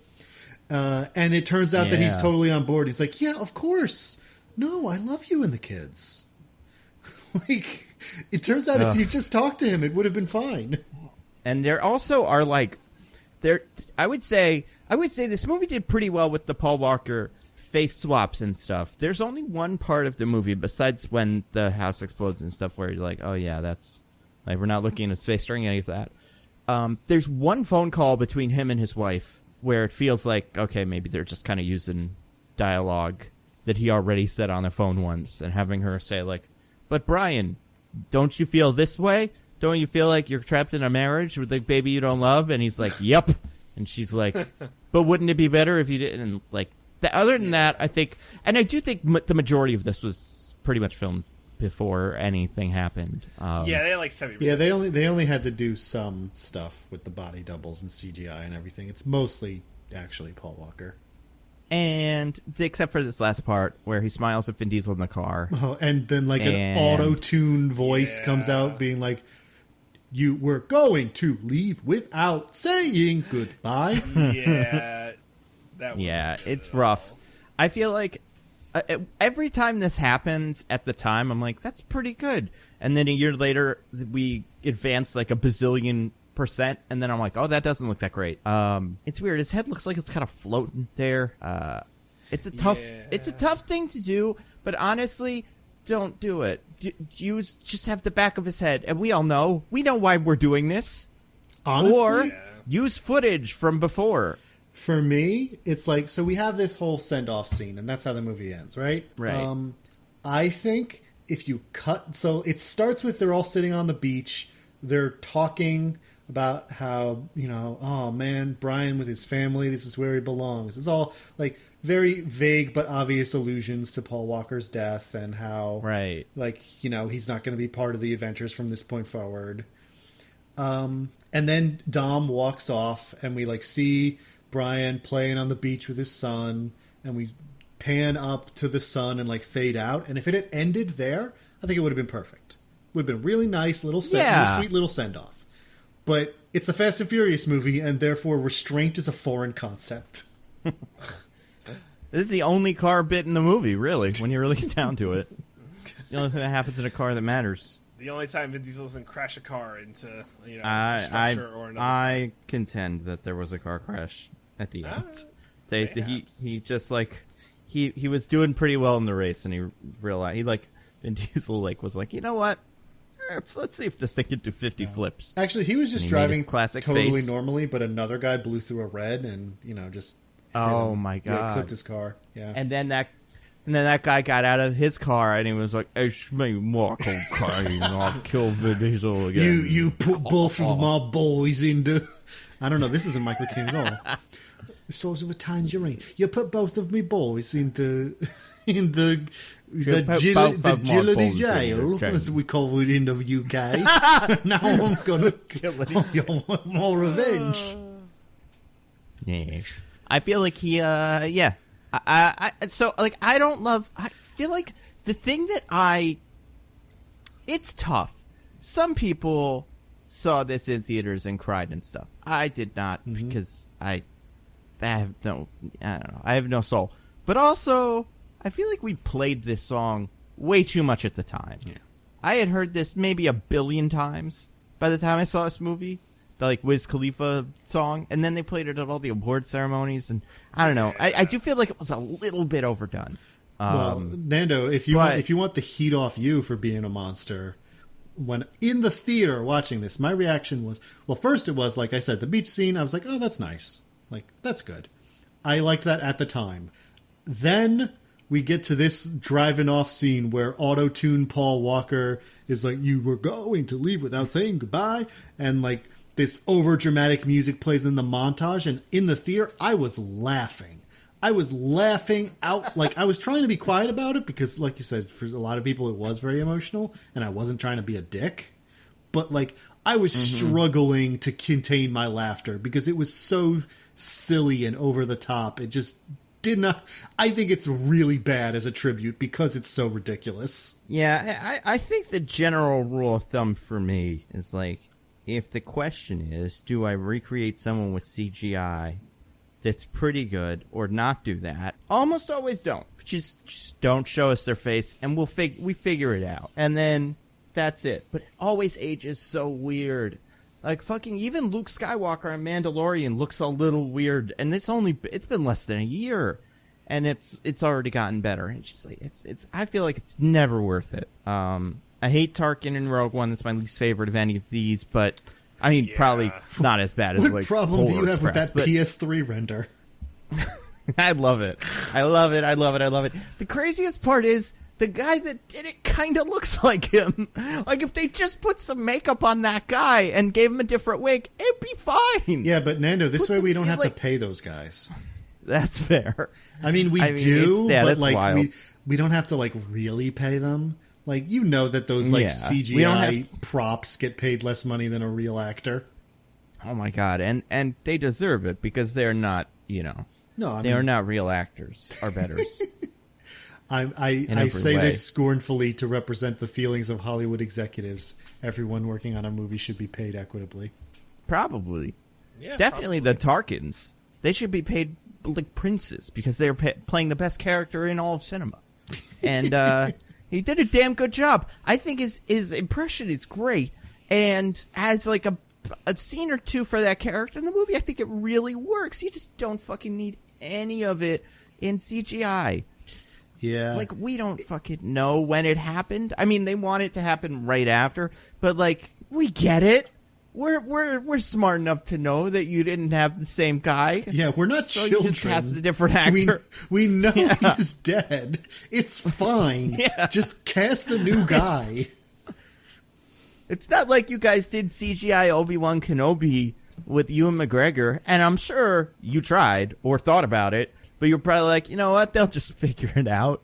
They'll know that it's going to be Alec Guinness in 10 years. Yeah, he ages a lot, and it doesn't really work out timeline-wise, but who cares?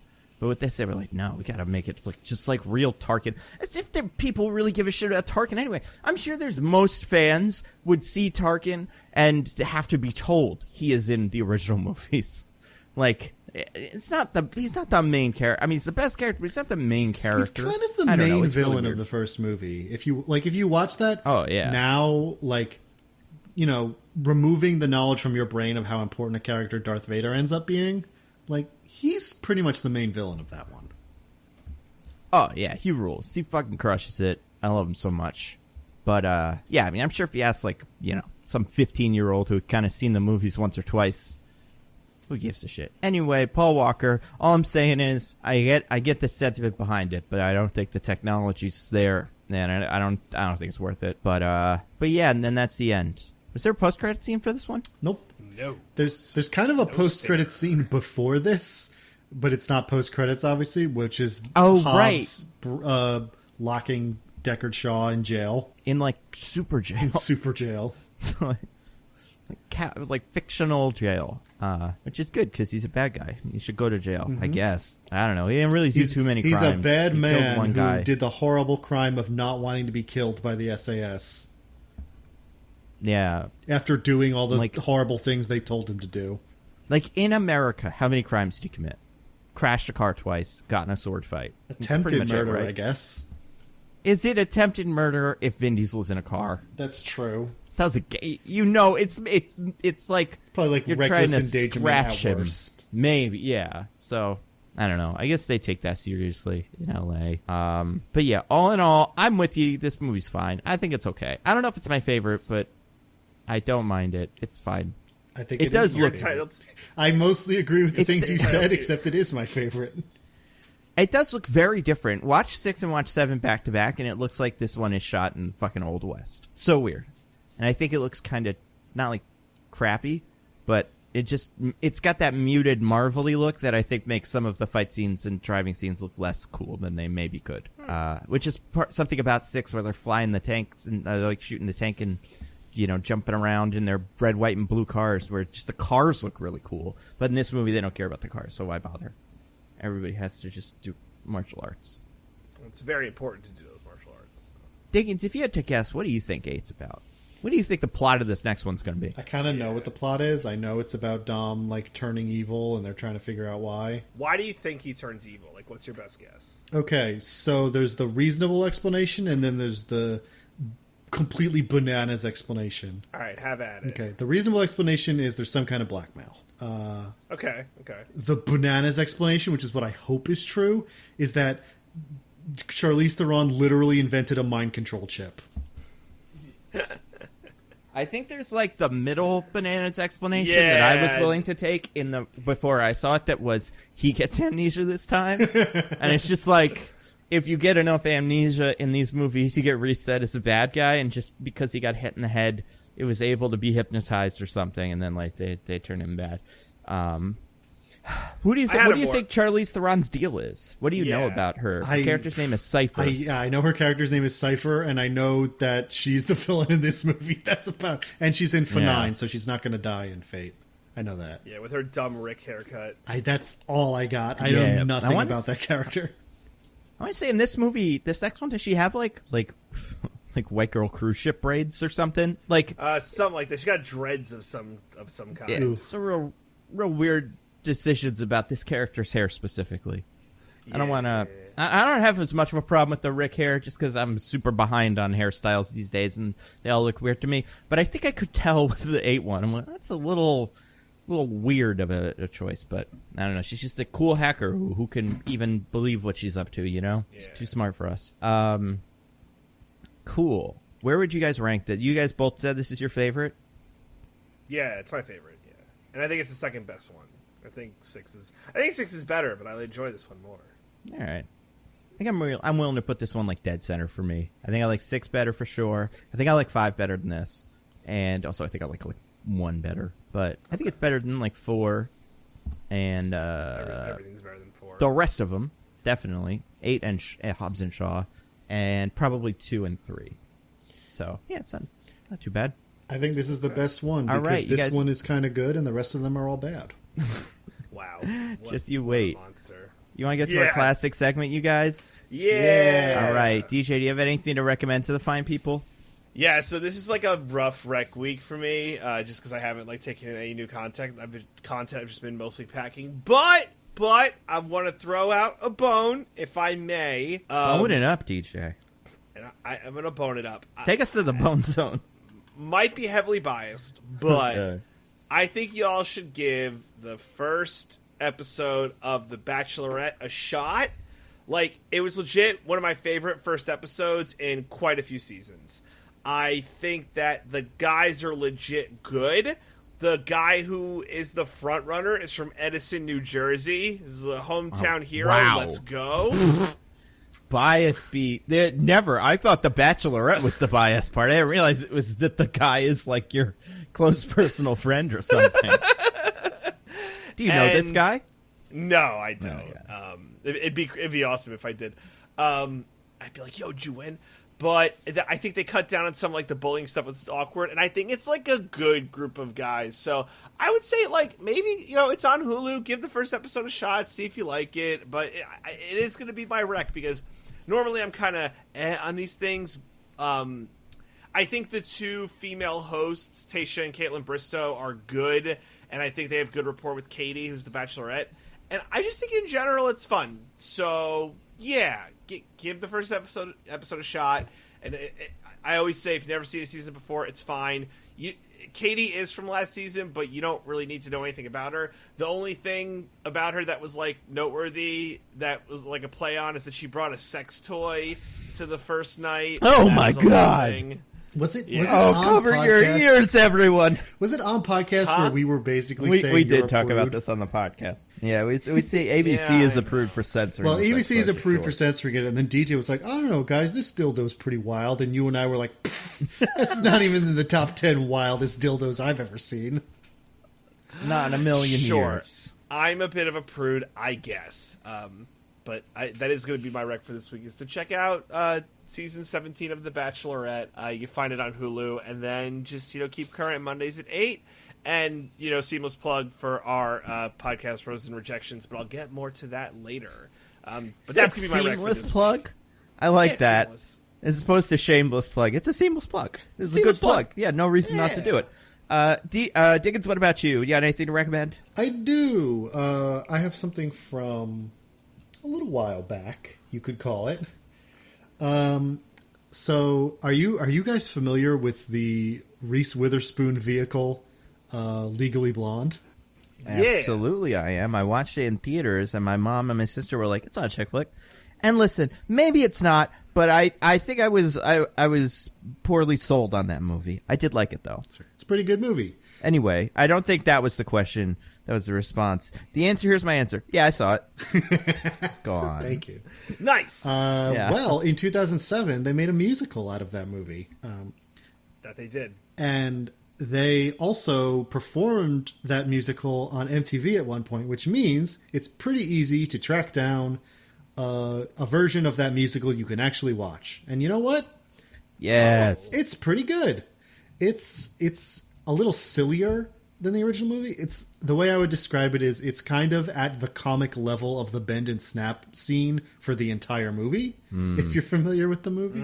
But it captures the spirit of that story very well, and also I think it kind of improves the romance in that a lot. It kind of adds more connection between the two of them, and moves back their meeting so that they have more time to get to know each other, and I think it works better. And the songs are all really fun, and there's certain parts of it that are pretty dated, but they're the same parts of the movie that were dated.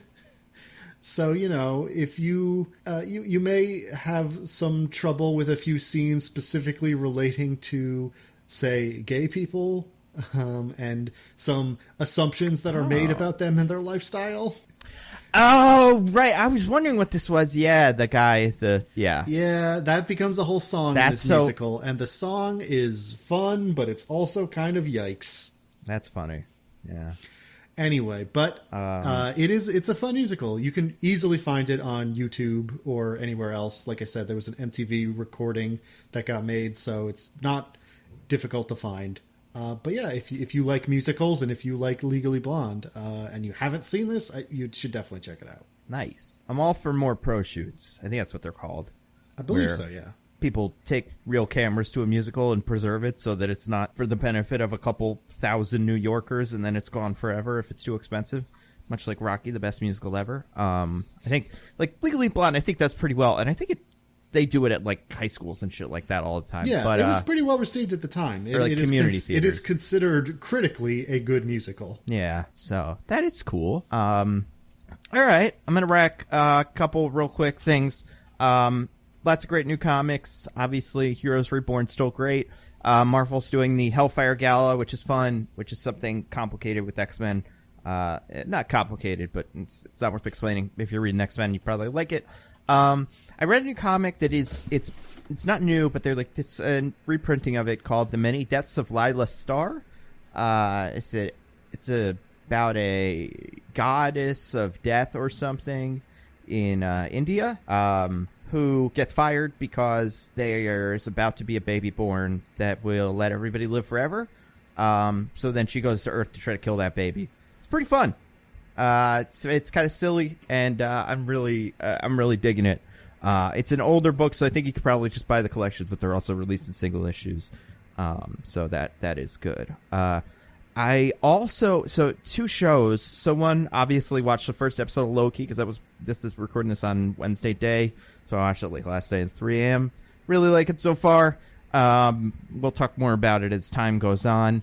The other one, I watched maybe the first 4 episodes of a show called Sweet Tooth. Have either of you guys seen anything about this? I've seen like stuff. That's the hybrid show, right? Yeah, I'm not really sure what this is. Yeah, it's like about like people who are like it's complicated, but basically it's a comic by a guy named Jeff Lemire. Who is a very interesting writer, wrote like Moon Knight stuff. He's like, it's not the kind of, I think the most interesting thing about the show is if you read the comic or just like looked at the comic, you'd be like, oh, okay, I see what this is. It's kind of like The Walking Dead or like The Road, and it's going to be a real bummer. And it seems like the people who made the show were like, that's fine. But also, you keep a lot of this and just make it not a bummer. And maybe people will like that better. Or maybe that'll just be an interesting way to do this show. So they did. Like, the vibe, unless things really dramatically change near the end, which they totally could, it's very, like not like super uplifting, but they've made a lot of changes already to the original source material that make it more palatable, which is kind of nice. So I would... Like, normally I'd be like, I don't know, maybe think about your day before you watch it. But this, I'm like, no, you're going to enjoy it. I do think it's so funny because part of it is like there's a virus that happens that kills everybody, which that part of it is super weird. Because there's like, everybody's wearing masks and social distancing and washing their hands. I don't know when this was made. But, I mean, obviously the book was written, like the comic was written a while ago. But there's also these hybrid animal kids that are born at the same time, and that's the whole... main conflict of the show is like, oh, did they cause the thing? And some people hate them, whatever. Some of the kids that you see are these, half animal, half child hybrid things. And it's funny because as the show started, I was like, oh man, this is furry palooza right here. This is all the people are really part animals. I guess that's what they want. And then in episode 4, I think 4, maybe 3, there's like characters that are just pretty much furries, and it is. I have nothing against furries, but in certain lights, it's kind of silly looking.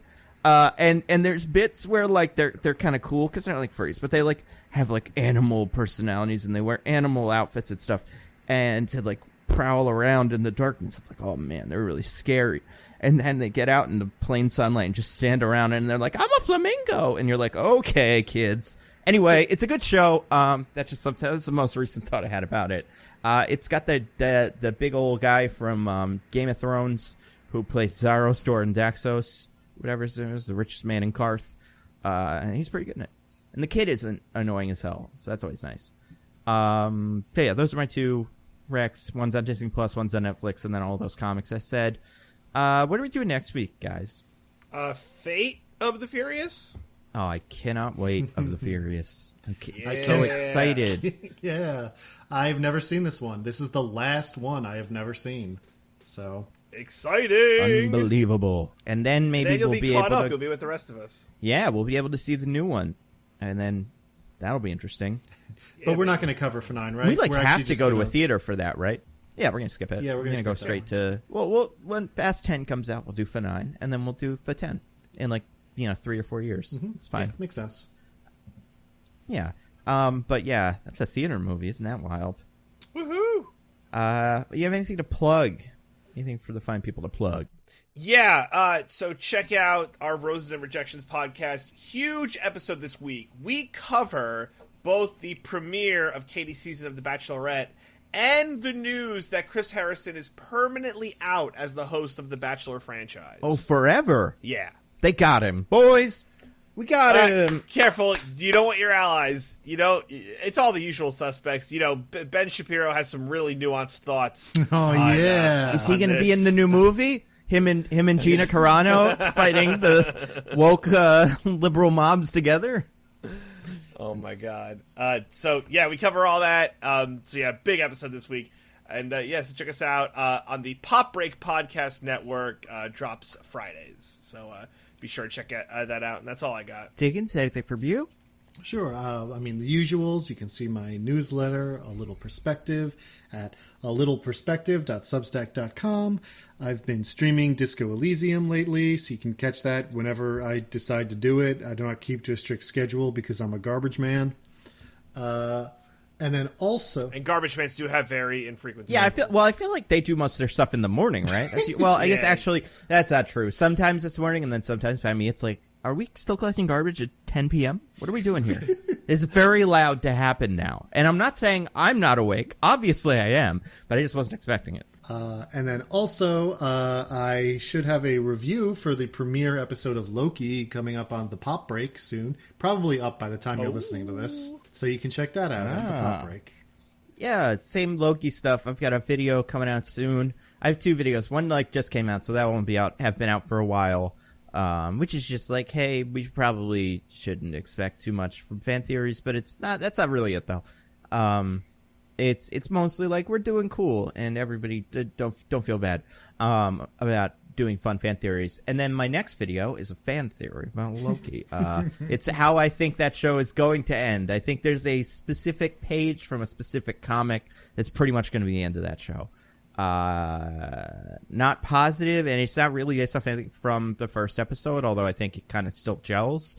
But I wrote up before it. Man. I imagine I'll get that episode or that video out pretty quickly. Nando, I'm going to watch that video. I'm going to become convinced that's what's going to happen, and then I'm going to be furious at Marvel if it's not what happens. Woo! I don't want to spoil it, but it is it is the panel where Loki meets Mr. Fantastic and Mephisto, and they go to fight Quicksilver. So we're going to hit all the bases. I think this is an apology to the fans, and we're just going to get it all out of the way.